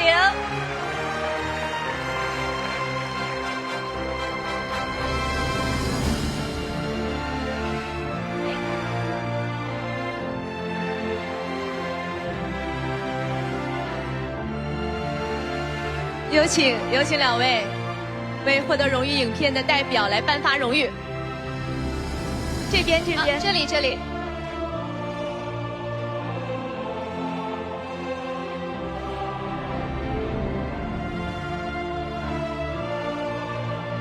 董润年导演误入了八角笼中，刚才啊。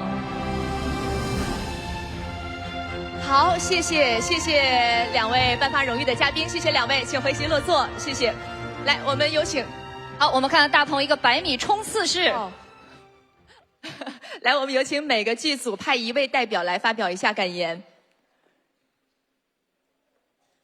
首先，一家人就是要整整齐齐。来，我们先各自归队。来，年会先来吧。董导啊。非常感谢抖音，感谢电影频道能给我们这个荣誉。然后，确实今天我们剧组的很多朋友们今天又在这儿相聚，我特别的激动。包括像莱西亚，其实我们也好久没见到了。但是其实每一位演员、每一位主创都在我们电影里扮演了非常重要的角色，大家都有非常完美的表现，这样我们的观众们才会这么喜欢我们的电影。我其实个人也非常喜欢看抖音、刷抖音，因为我觉得其实从抖音里边我们能看到很多中国当代生活的切片，而且我觉得做喜剧，尤其是需要多从抖音上面去看一看，当代的年轻人对喜剧的这种处理，对喜剧的这种喜欢。再次感谢大家，然后也再次感谢我们所有的主创，谢谢大家。谢谢董导，期待第2部早日见面。来，我们有请八角笼中代表。特别感谢宝强哥可以把这个发言的机会交给我，因为我在八角笼中里面的戏份是最少的。跟大家介绍一下，我在八角笼中里面饰演的是苏小布的成年版苏布。大家好，我是苏布，给点掌声吧。然后今天这个主题是抖音电影奇遇夜，我要感谢抖音，感谢电影。首先我个人的话也在抖音上面有一点点粉丝，可能很多人看到我会觉得我有点眼熟，因为以为我是那个泰国人嘛。之前在抖音上面就是玩泰国人的梗比较好玩。要开始感谢对我作为八角笼中的代表发言，感谢抖音平台，感谢电影频道，可以让我们就可以给这个最受热议电影奖给到八角笼中，八角笼中所有台前幕后的工作人员的努力，可以被大家看到，我特别的开心。然后感谢宝哥可以把这个宝贵的发言的机会交给我这么一个电影的纯新人。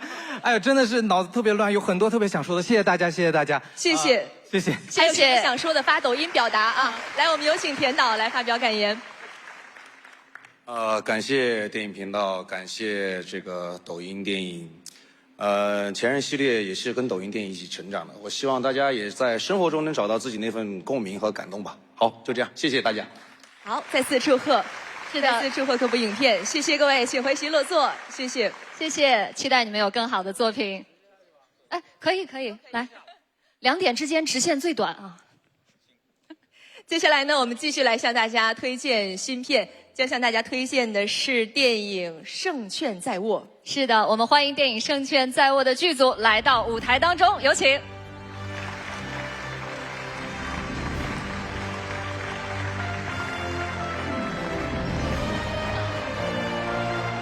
好像没有听到掌声，不想上台啊！欢迎导演。有请子墨导演好，用你们最热情的掌声、欢呼声，欢迎我们的《胜券在握》剧组的各位，欢迎登场，欢迎大家。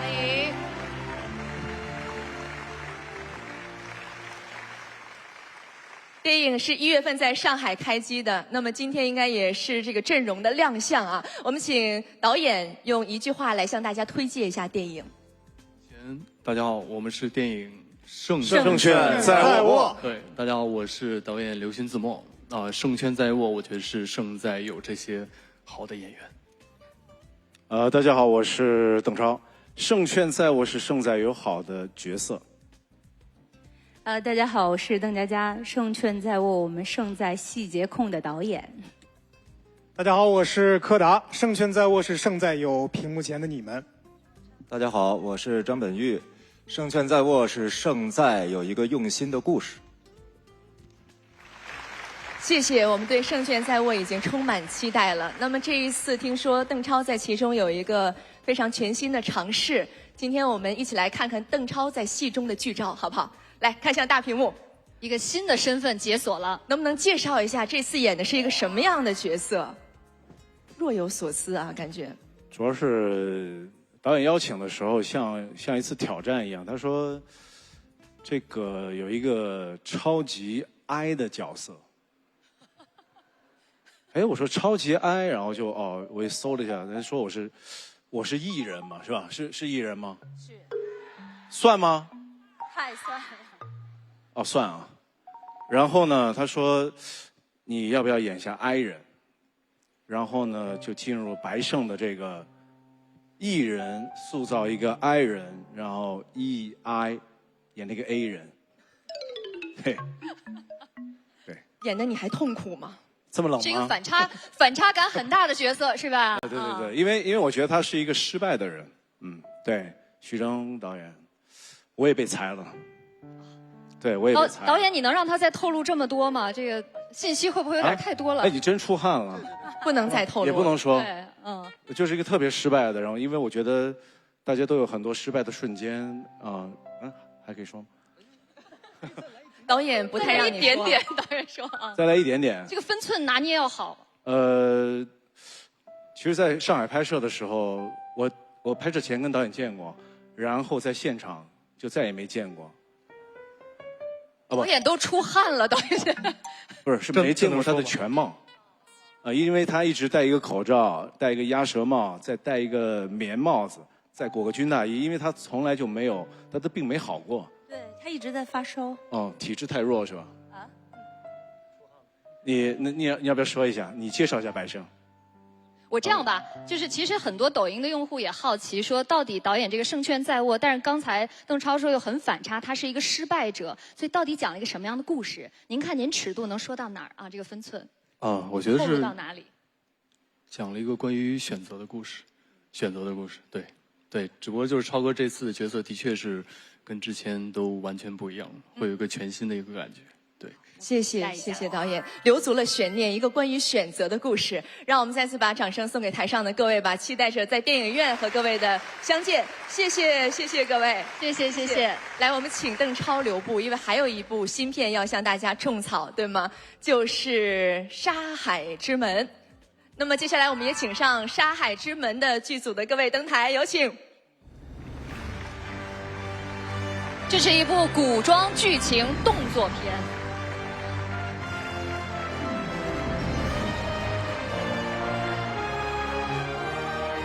欢迎各位。那我们也请各位来向大家简单的介绍、推荐一下电影。首先，我们从舞蹈先来。感谢大家。就是《沙海之门》是改编自我写的小说《沙海无门》今年是《沙海之门》也是我拍的第4部电影，前3部也都是用自己的小说改编的剧本。首先我想说，《沙海之门》虽然是一个发生在1036年景佑年间的北宋年间的一个故事，但是想共情的却是当下的在中国那千万独在异乡为异客的人们，那些为了家里的1亩3分地而打拼的人们，有男主角叫张三，然后遇到了我们的李四，为什么取这2个名字？因为这2个名字最普通，它是芸芸众生的名字。故事里有800里的漠河延齐的大漠，也有单兵孤城的这个决战，但是我想我们最想表达的是这个故事中的悲悯，是这个故事中的善良，是这个故事中的燕雀归家，是这个故事中的妇人之仁。子珊。大家好，我是荣子珊。然后我在《上海之门》里面演的是李四这个角色。需要介绍这个角色吗？可以简单的介绍一句。一句。那就用一个动物来形容吧，就是一条伺机而动的蛇。伺机而动的蛇。哦，来，我们请下一位子珊。大家好，我是杨子珊。我在影片中饰演的这个人物叫做白柱。导演说这个人物是一个念，起心动念的那个念，一念天堂，一念地狱。导演还说，这个人物是我们每一个人心中想要保护的那个东西。这个角色一直在被人保护着，他也用自己的方式保护着别人。谢谢子珊。小磊。大家好，我是黄小磊。我在电影里面饰演的角色是独狼。在原小说里面，其实他应该是一个男生，所以特别感谢有英导演把这个角色交给我来饰演。简单的形容一下这个角色，就是刀头舔血讨生活，不爱武装爱戎装。很难忘，也是我饰演的角色里面对我来说挑战难度比较大的。以前其实很喜欢演喜剧，后来没想到这次拍了这么纯正的古装戏之后，还有点意犹未尽，觉得没有被虐爽，希望以后还有导演继续虐我。谢谢谢谢。那其实我们在这次的抖音舞台也会首次曝光《山海之门》的一张剧照啊，大家可以看一下，也是邓超在剧中的剧照。哎，跟刚才完全不一样的感受了。来，那我们来介绍一下张三吧。对，张三。其实刚刚导演已经说了挺多张三的，像妇人之仁，对他就是一个习惯了的一个逃兵，对，然后也是这个逃兵的一个生死之门。所以里面戏里我经常说的是，我李四说的是刍狗，又是燕雀啊，所以我觉得是一个最普通的人，他如此普通，普通到我有幸看过一次电影。我觉得张三就是我当初看他在小说里写的那个最妇人之仁的张三，很让我感动，脱帽致敬。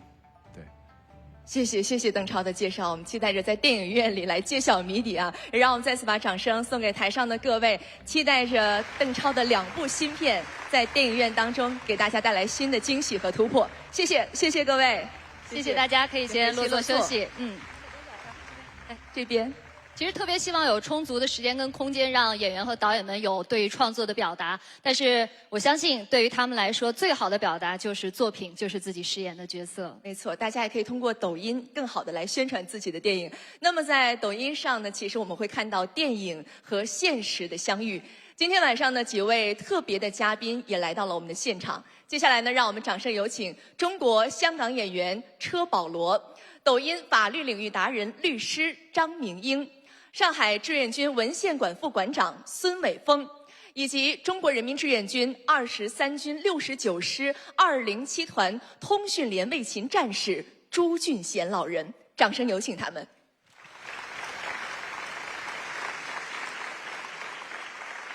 两岸猿声啼不住，轻舟已过万重山。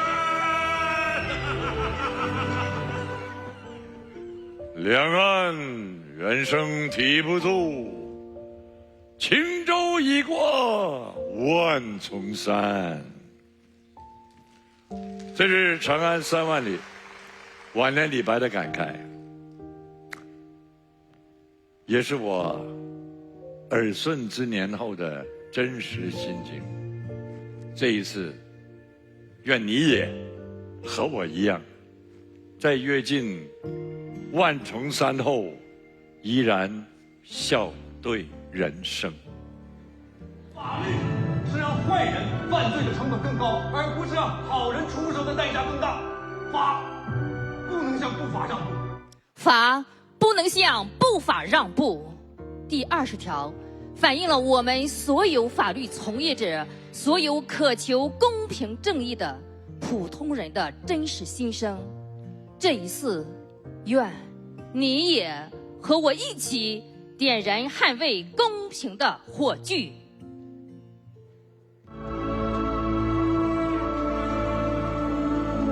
时代变了，情况变了，中国人民已经站起来了。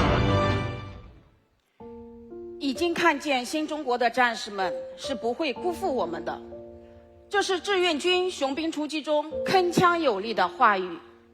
而我身边这位就是经历过这场战争的老兵，已经90岁高龄的朱俊贤老人。在上海志愿军文献馆中，有老人赠予的一件特殊的展品，从朝鲜中朝友谊塔带回的一罐泥土。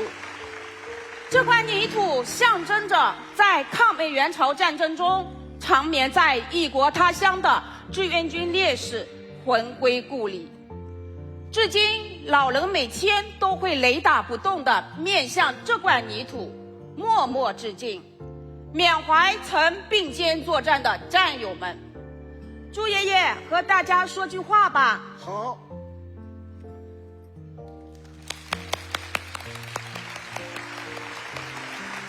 这些祖国、党和政府对我们创造了好日子，中国人民已经站起来。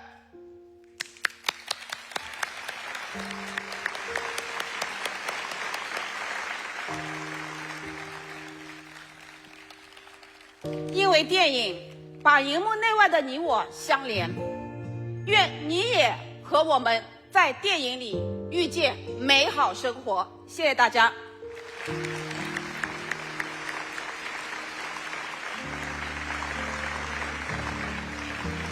好，往这边走，往这边走。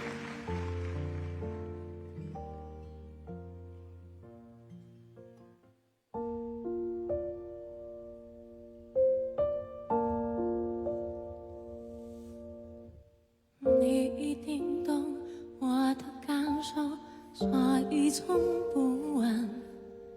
在深夜时分，默默陪伴，无声伤忧伤。有过迷茫，有过幻想，期盼过人生。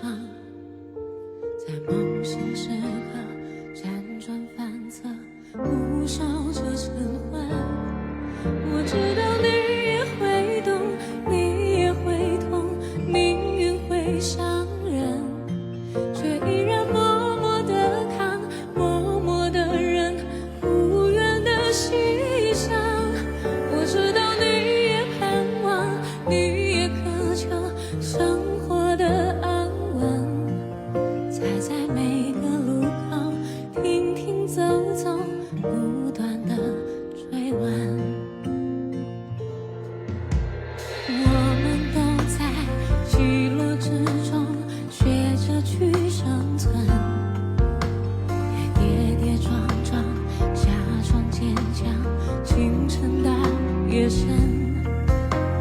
走过遗憾，尝过冷暖，填几种身份，在聚散离合、悲欢之中，将自己看真。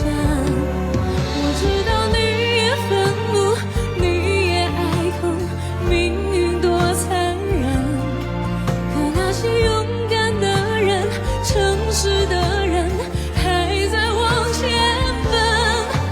知道你不躲藏，你不退让，冲破那扇门，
走着走着，总会遇见懂自己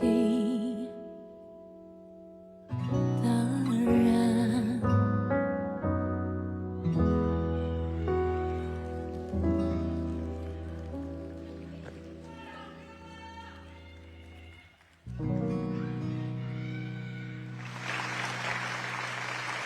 谢谢。接下来我们继续的来为大家颁发荣誉。2024抖音电影奇遇夜年度影响力青年演员，一起来看。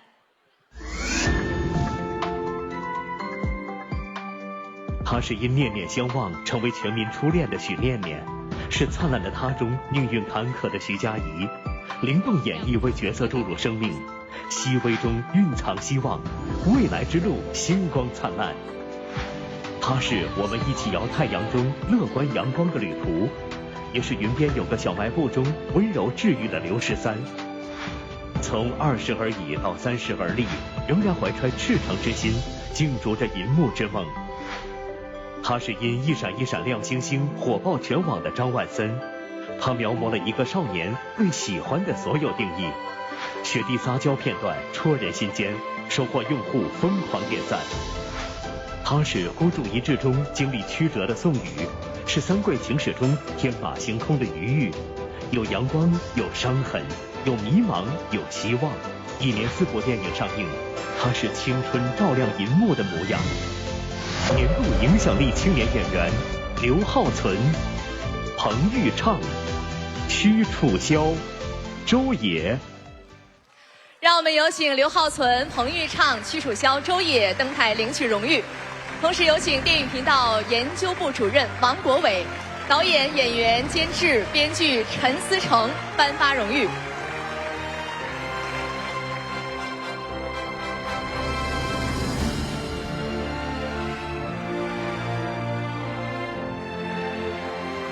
欢迎2位嘉宾。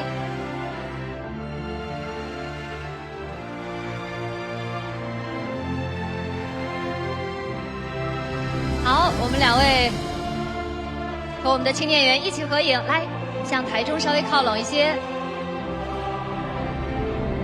好，谢谢2位，感谢荣誉见证嘉宾，可以先回席休息。我们也听一下4位的感言。来，首先有请浩存。大家好，我是青年演员刘浩存，感谢抖音，感谢电影频道，非常荣幸能够来到抖音电影奇遇夜，并被授予这个荣誉，感谢大家的支持。作为演员，我非常的享受成为角色的每一刻，也有许多需要继续学习的地方。未来的道路里，我会继续努力，希望不负大家的期待和喜爱。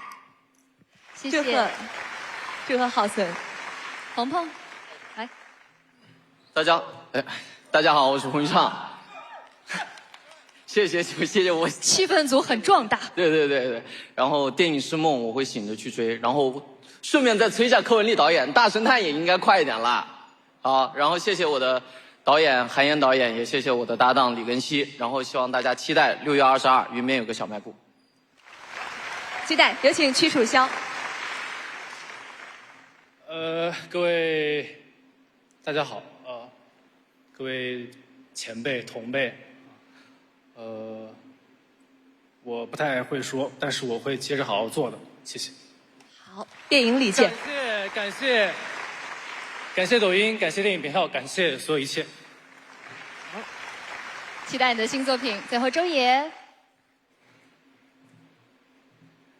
大家好，我是周也，感谢抖音还有电影频道给我颁发这个奖，希望大家6月22可以走进电影院看《云边有个小卖部》，谢谢。谢谢，再次祝贺4位青年演员，谢谢，请回席落座。好，祝贺你们。接下来呢，我们继续来为大家揭晓荣誉，将要揭晓的是2024抖音电影奇遇夜年度影响力动画电影荣誉，一起来开启。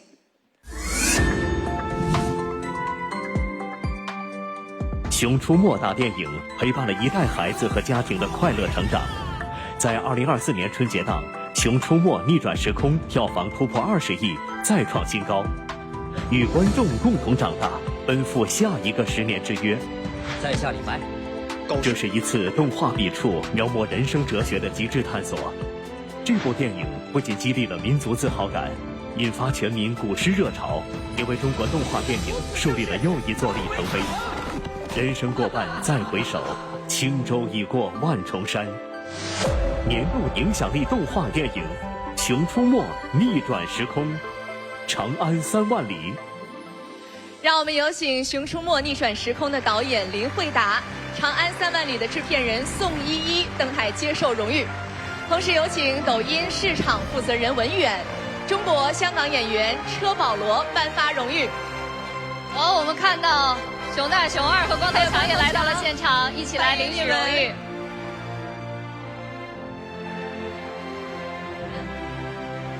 来，有请2位为2部动画电影颁发荣誉。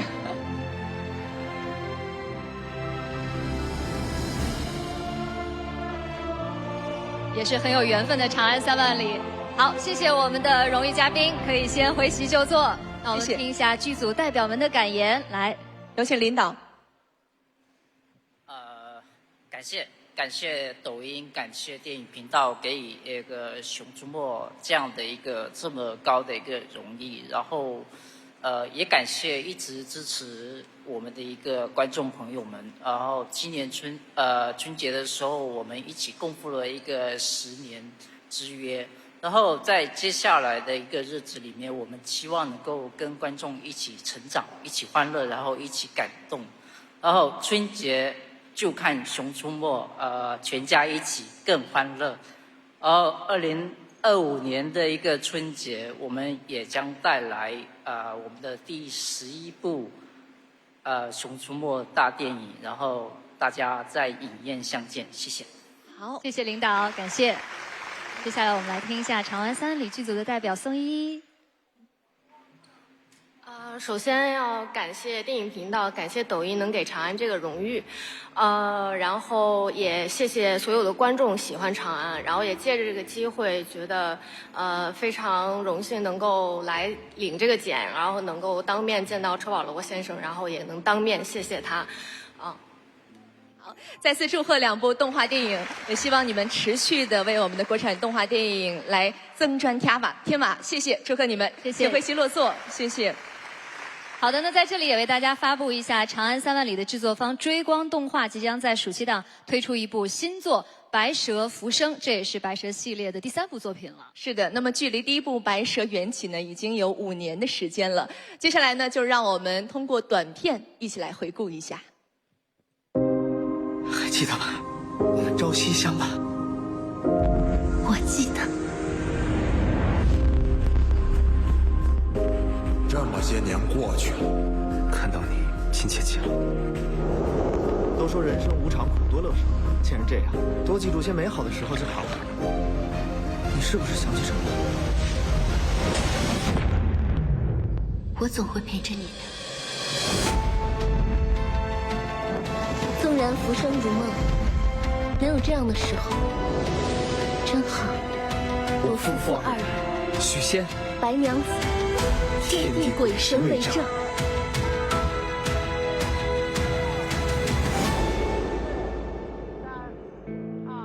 电影《白蛇浮生》即将在8月10号上映，希望大家届时走进影院支持。接下来我们要揭晓的是年度影响力电影，一起来看。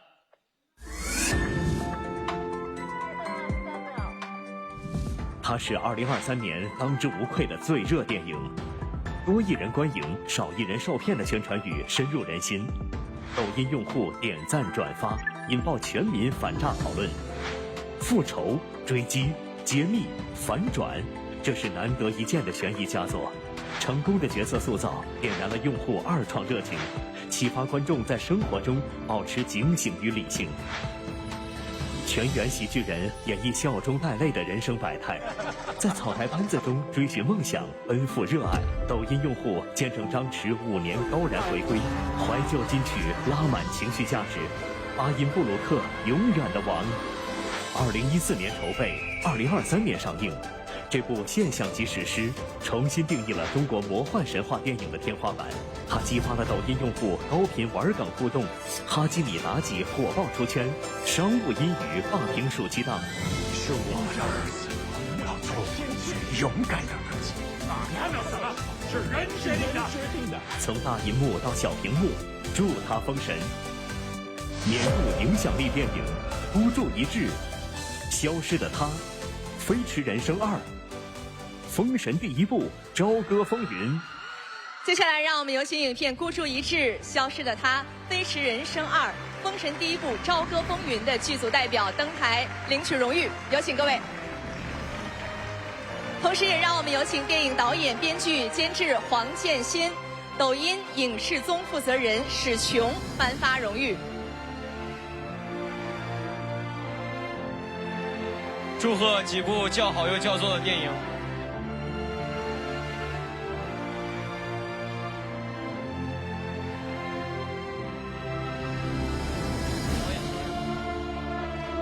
今天也是黄导的生日。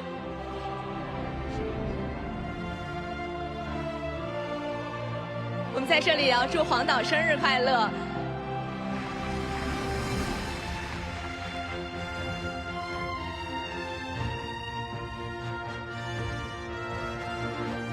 再次祝贺各部影片，谢谢两位，谢谢两位，请移步就座，谢谢。好，那我们有请，首先呢，有请孤注一掷的代表。那个申奥导演在准备他新的片子，是的，所以他拜托我们来感谢一下大家。是的。然后他说感谢所有的演员，希望下次有机会合作。必须的。然后周也因为实在走过来会有点漫长，他说先不上来了。辛苦了。辛苦大家，谢谢大家。哎，谢谢大家，谢谢。这个捧哏真不错，祝贺。哦，还原了经典的名场面。祝贺祝贺！接下来我们请《消失的他》导演崔瑞。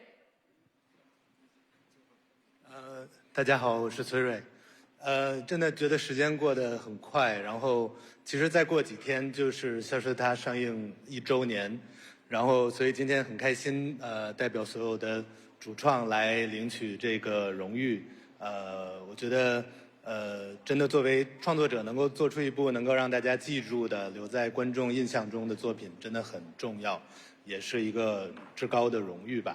所以呢，也要感谢抖音，感谢电影频道这么好的平台，能够有更多的机会让观众和我们一起互动，一起记住电影里美好的瞬间。那我也会继续努力，然后创作出更好的作品。期待未来能够在抖音和大家有更多奇遇。谢谢。祝贺祝贺崔瑞。那接下来我们有请《飞驰人生2》的代表。你怎么也接上电话了？你能听见我说话吧？然后是这样的，大家好，然后我拨通了韩寒导演的电话，我开免提，让他跟大家说2句吧，他有点忙。你可以说话了。好，谢谢我们的那个抖音，谢谢电影频道，因为正好在外地工作，每次那个在我们抖音的关抖要电影下了以后停止更新的时候，我都非常的失落，所以希望以后可以再多多和大家见面吧。然后谢谢我们所有的主创，谢谢大家。然后我帮他补充2句，谢谢抖音，谢谢电影频道，谢谢大家。祝贺祝贺，这也是另外的一种奇遇啊！来，我们有请《封神第1部》的代表，有请。对，首先还是要感谢我们电影频道，感谢抖音。感谢电影频道和抖音。封神第1部在去年得到了电影频道和抖音非常大的帮助，让更多的观众看到了我们的剧组，我们整个的团队，非常非常的感谢。对，当然后面还要继续感谢电影频道跟抖音，因为还有第2部跟第3部，希望大家多多期待，多多鼓励，谢谢。谢谢。好，再次祝贺，我们期待着更多更美好的奇遇，祝贺各位，请回席就坐，谢谢。接下来我们继续来为大家来揭晓荣誉。好，那么下一个要开启的是2024抖音电影奇遇夜年度影响力导演荣誉，一起来揭晓。喜剧为壳，真情为体，他是坚持不懈的寻梦者。电影《热烈》挑战高难度体育题材，为观众展现出一场视听盛宴，打造了属于银幕的燃情夏日。热烈的不是青春，是我们。他带着东方神话史诗《封神》在2023年火爆暑期，他10年磨一剑，埋头创作，用匠心打动观众。从表演到美学，从细节到幕后，电影《封神》银幕话题刷爆小屏。哪有什么毫无道理的横空出世，不过都是无数日夜的精心打磨。年度影响力导演大鹏、乌尔善。祝贺大鹏导演和乌尔善导演，有请2位登台领取荣誉。同时，让我们有请抖音影视综负责人史琼颁发荣誉。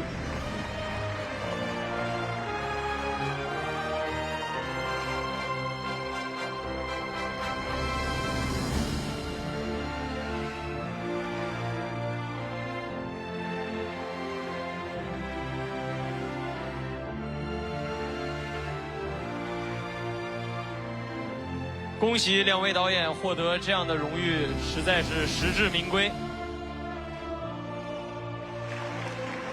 那么，请导演留步，请2位导演发表感言。去年暑期档的时候，有幸跟《封神》共同享用同一个档期，那会儿呢，我们就一起参加了很多的活动，包括微博、抖音之夜。还是再次感谢六公主，感谢抖音对《封神》第1部的支持，而且因为跟六公主和抖音的合作，让我也有了抖音号，然后也知道竖屏的力量，所以大家看到，今年暑期我的一部新的电影《一人之下》的预告片，不但做了横屏版，还做了竖屏版，大家横竖都要看《一人之下》。那会儿因为是同一个档期，我们就好像是一届毕业的学生有的考的成绩特别好，有的呢考的也对得起自己了，所以呢在这里特别的感谢抖音，感谢六公主给予我们这个荣誉，会继续努力的，继续好好拍电影，争取对得上这份平台和观众给予的影响力。谢谢。谢谢，再次祝贺2位导演，谢谢你们，期待《封神》第2部更加热烈。那么接下来呢，我们继续来为大家来开启荣誉，谢谢2位，请回席就坐。接下来我们将要为大家开启的是2024抖音电影奇遇夜年度社会价值电影，一起来看大屏幕。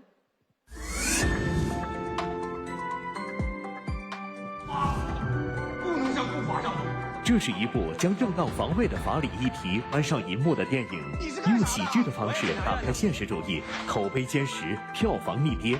抖音普法创作者深度解读，在人生百态的群像刻画中，反映人民群众对公平正义的最朴素价值期待。年度社会价值电影第20条。让我们有请第20条剧组代表登台领取荣誉。我们欢迎导演张艺谋、演员马丽、高叶、王骁登台，有请。同时，我们也有请抖音副总裁陈都业颁发荣誉，有请各位。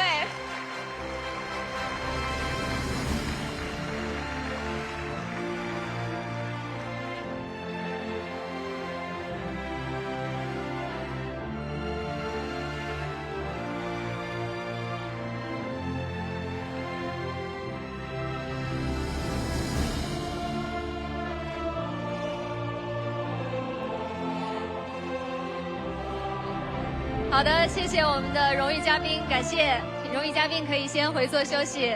来，好，谢谢陈总，谢谢。那我们请张导代表发表感言。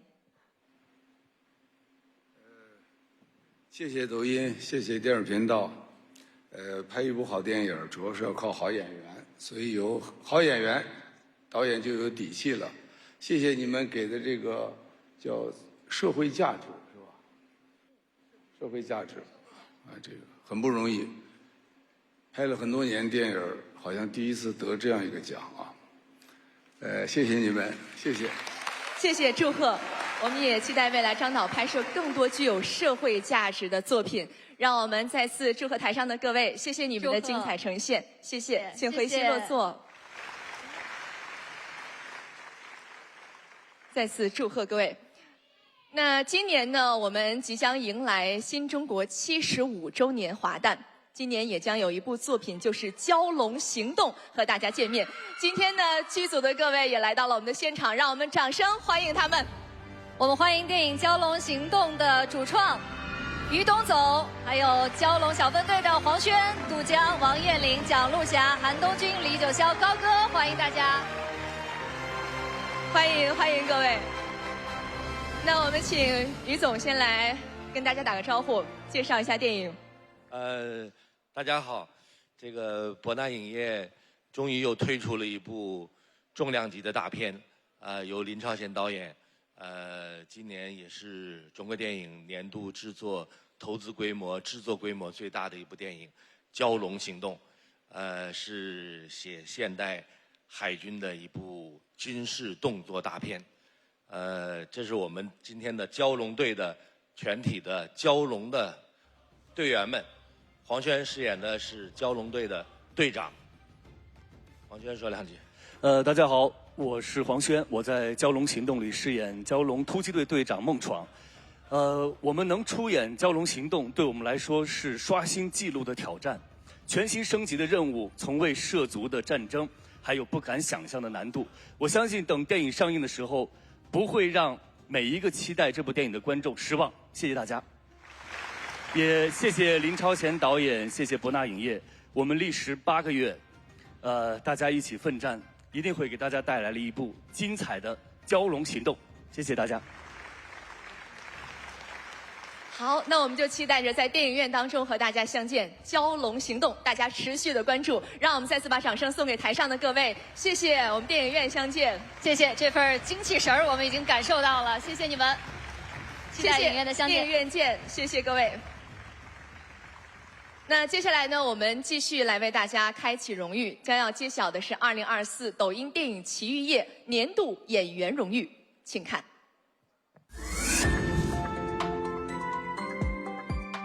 这一年，他涉过愤怒的海，接神榜，闯舞坛，当学霸，永远以最热烈的状态投身银幕，大胆不囿于常规，重塑超越自我，从未停歇创作的脚步。经得起票房和口碑的双重考验，受得起用户的赞美与喜爱。她是保你平安中雷厉风行的女强人，是人生路不熟中温暖乐观的霍梅梅，是第20条中正义善良的李茂娟。一年多部作品接连上映，她的表演层次丰富，在电影中展现女性的风华与明媚，尽显女性的温柔与力量。路遥知马力，何人不识她？年度演员黄渤、马丽。我们欢迎黄渤、马丽登台接受荣誉，同时有请导演刘伟强颁发荣誉。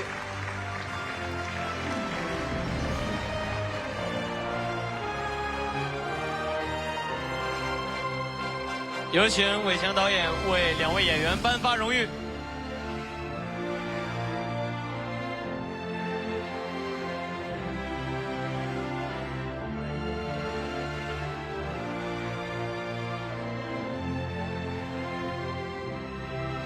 谢谢刘伟强导演，请您留步，请刘导留步。来，我们来听听2位的感言。首先，请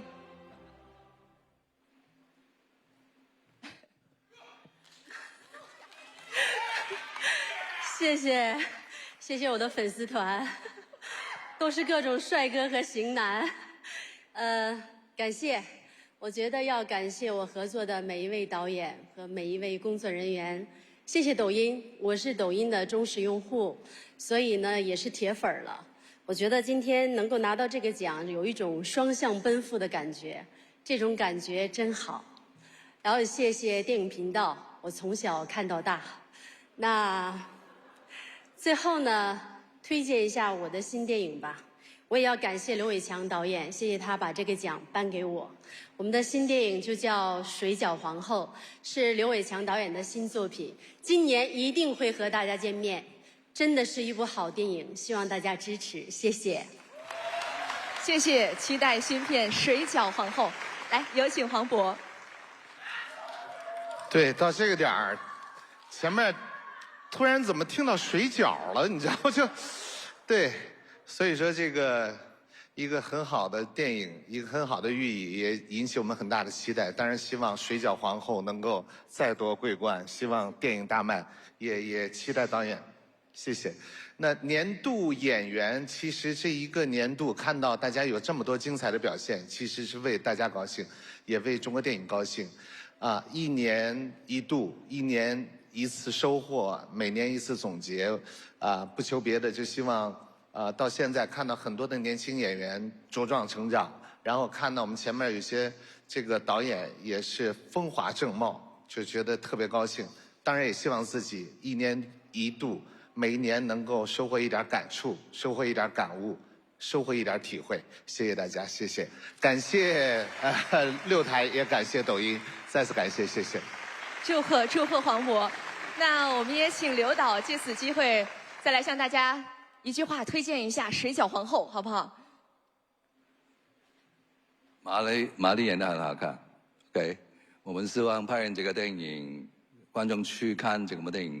就出去就会打给妈妈，妈妈，我想吃你的水饺。希望是这样。谢谢刘导，看完电影回家吃妈妈包的饺子。再次祝贺2位，谢谢，请回席落座，谢谢各位。那接下来呢，我们要为大家继续来揭晓的是2024抖音电影奇遇夜年度导演荣誉。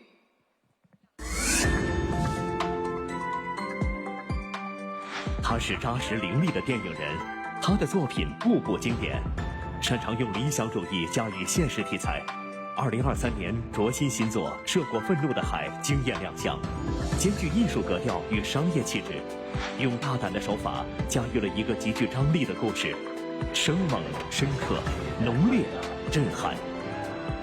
他善于运用语言的力量，展现人物的内心世界。擅长在小众题材中注入强烈的人文关怀，写实作品言之有物，类型电影精益求精。新作《狗镇》从一人一狗中描摹生命的力量，为时代变革中小人物的机遇与希望带来异动关注。年度导演曹保平、管虎。祝贺！我们有请曹保平导演和管虎导演登台接受荣誉。同时有请电影频道节目中心总编辑张玲颁发荣誉。有请张玲女士为2位导演颁发荣誉。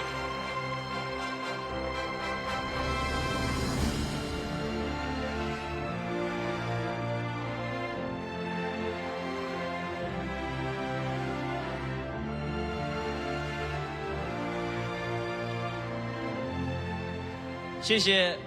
请2位导演发表感言。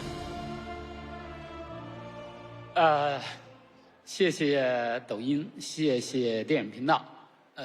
对我和管虎，我们今年都会有新片上映，希望能够在抖音遇到更多的奇遇。感谢大家。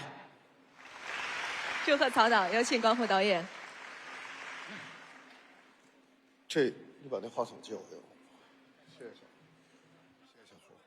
那个多年以前，人家告诉我说，得抖音者得天下，我这惊出一身冷汗，赶紧去学习。然后不久以前，人家说无抖音不电影，所以又惊出一身冷汗，赶紧学习。今天是感觉到无抖音不年轻，所以要为了年轻化，要继续做电影。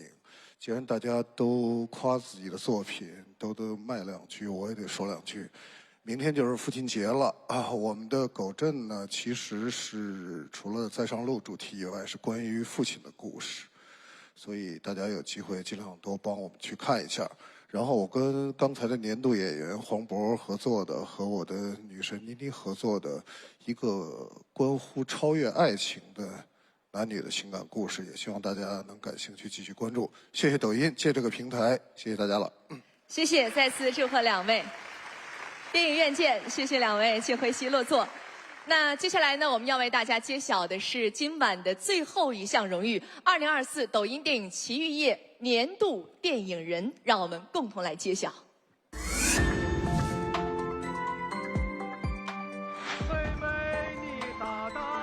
他创作了无数经典，或大开大合，或绚烂浪漫，每一步都深入人心。你因为爱它，你才会坚持。如今在各种题材中突破自我，永远创新，永无止境。他对电影界的卓越贡献和不朽成就有目共睹，观众热爱，行业敬仰。年度电影人张艺谋。让我们用热烈的掌声有请张艺谋导演登台领取荣誉，同时有请抖音副总裁陈都业颁发荣誉。有请荣誉见证嘉宾为张艺谋导演颁发荣誉。祝贺！恭喜艺谋导演，请荣誉见证嘉宾回席就座。艺谋导演，请留步。谢谢，祝贺张导。张导各个时期的电影作品都是我们抖音上大家解读的对象。同时，您工作室的抖音账号已经开通2年多的时间了，也是受到广大的抖音用户的关注和喜爱。今天站在这样的舞台上，您有什么样的感言要说？刚才看了一茬一茬的人上台领奖接受荣誉，很有感触，就觉着一代一代的电影人就是这样在努力工作。我其实老看抖音，抖音上有时候经常有很多很好玩的东西。我觉得抖音首先是很年轻的，就像我们的电影频道一样，永远是年轻化的。所以希望呢有更多的好作品回报给大家，希望拍好电影给年轻的观众看。谢谢你们，谢谢。谢谢，再次感谢永远创新、永远前进的张导，谢谢您，期待您新的作品。亲爱的朋友们，到这里呢，我们今晚的全部荣誉就已经花落各家了。在这里，我们见证了电影和观众的奇遇，憧憬和奔赴的奇遇，梦想和热爱的奇遇。这份奇遇属于每一个心怀美好的影迷和电影人。从元旦档、春节档、五一档到暑期档，从电影大国到电影强国，我们的故事就在这一步步美好光影中奔流不息。对于即将上映的电影，希望大家能够共同走进影院支持。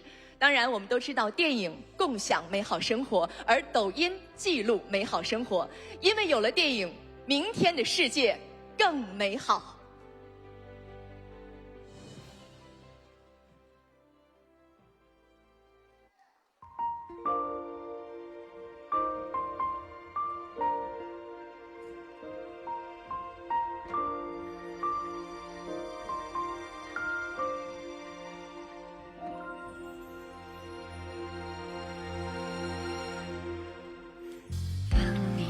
起我的云，有夜空开始守候，一望无尽的温柔，是繁星说着话的眼眸。听听清澈的永久，暖暖月光的乡愁。我依着你，你靠着我，不害怕，不回头。这一个世界从来就好，天空多晴朗，像婴儿在笑，声声相伴，围着天地咆哮，每个角落都听得到，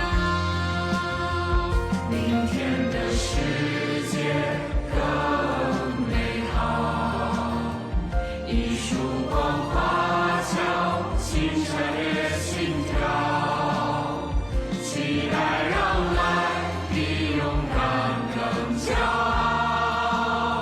相信我们紧紧拥抱，这一个世界从来就好，天空多晴朗，像婴儿在笑，声声相伴，围着天地咆哮，每个角落都听得到，明天的世界更美好，一束光华悄，星辰也心跳，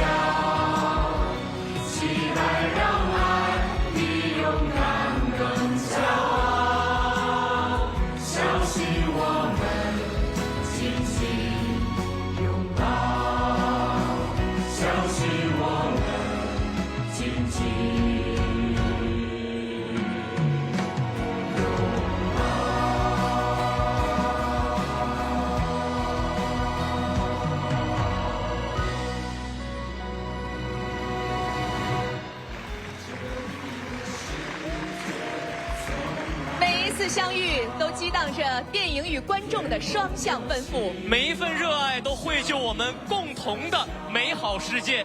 在这个电影的夏天，我们的故事在荧幕映照，也更加铭刻在你和我的心中。奇遇无处不在，美好每时每刻。亲爱的朋友们，到这里，抖音电影频道联合推出的2024抖音电影奇遇夜就要和您说再见了。让我们相约明年，不见不散。朋友们，再见！再见！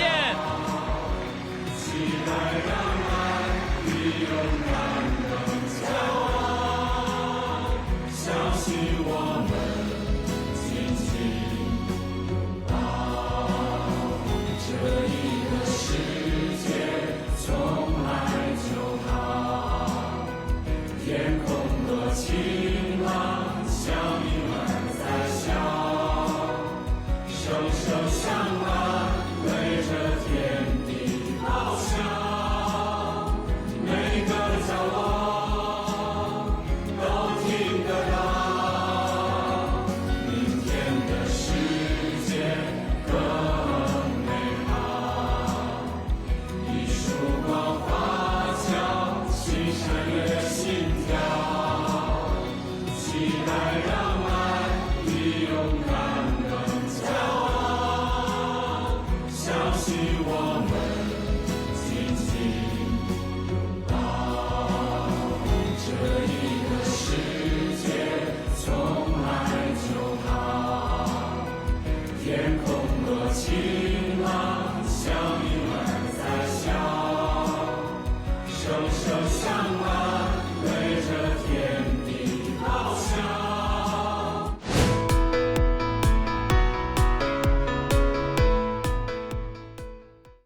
好的，观众朋友们，欢迎回来。我们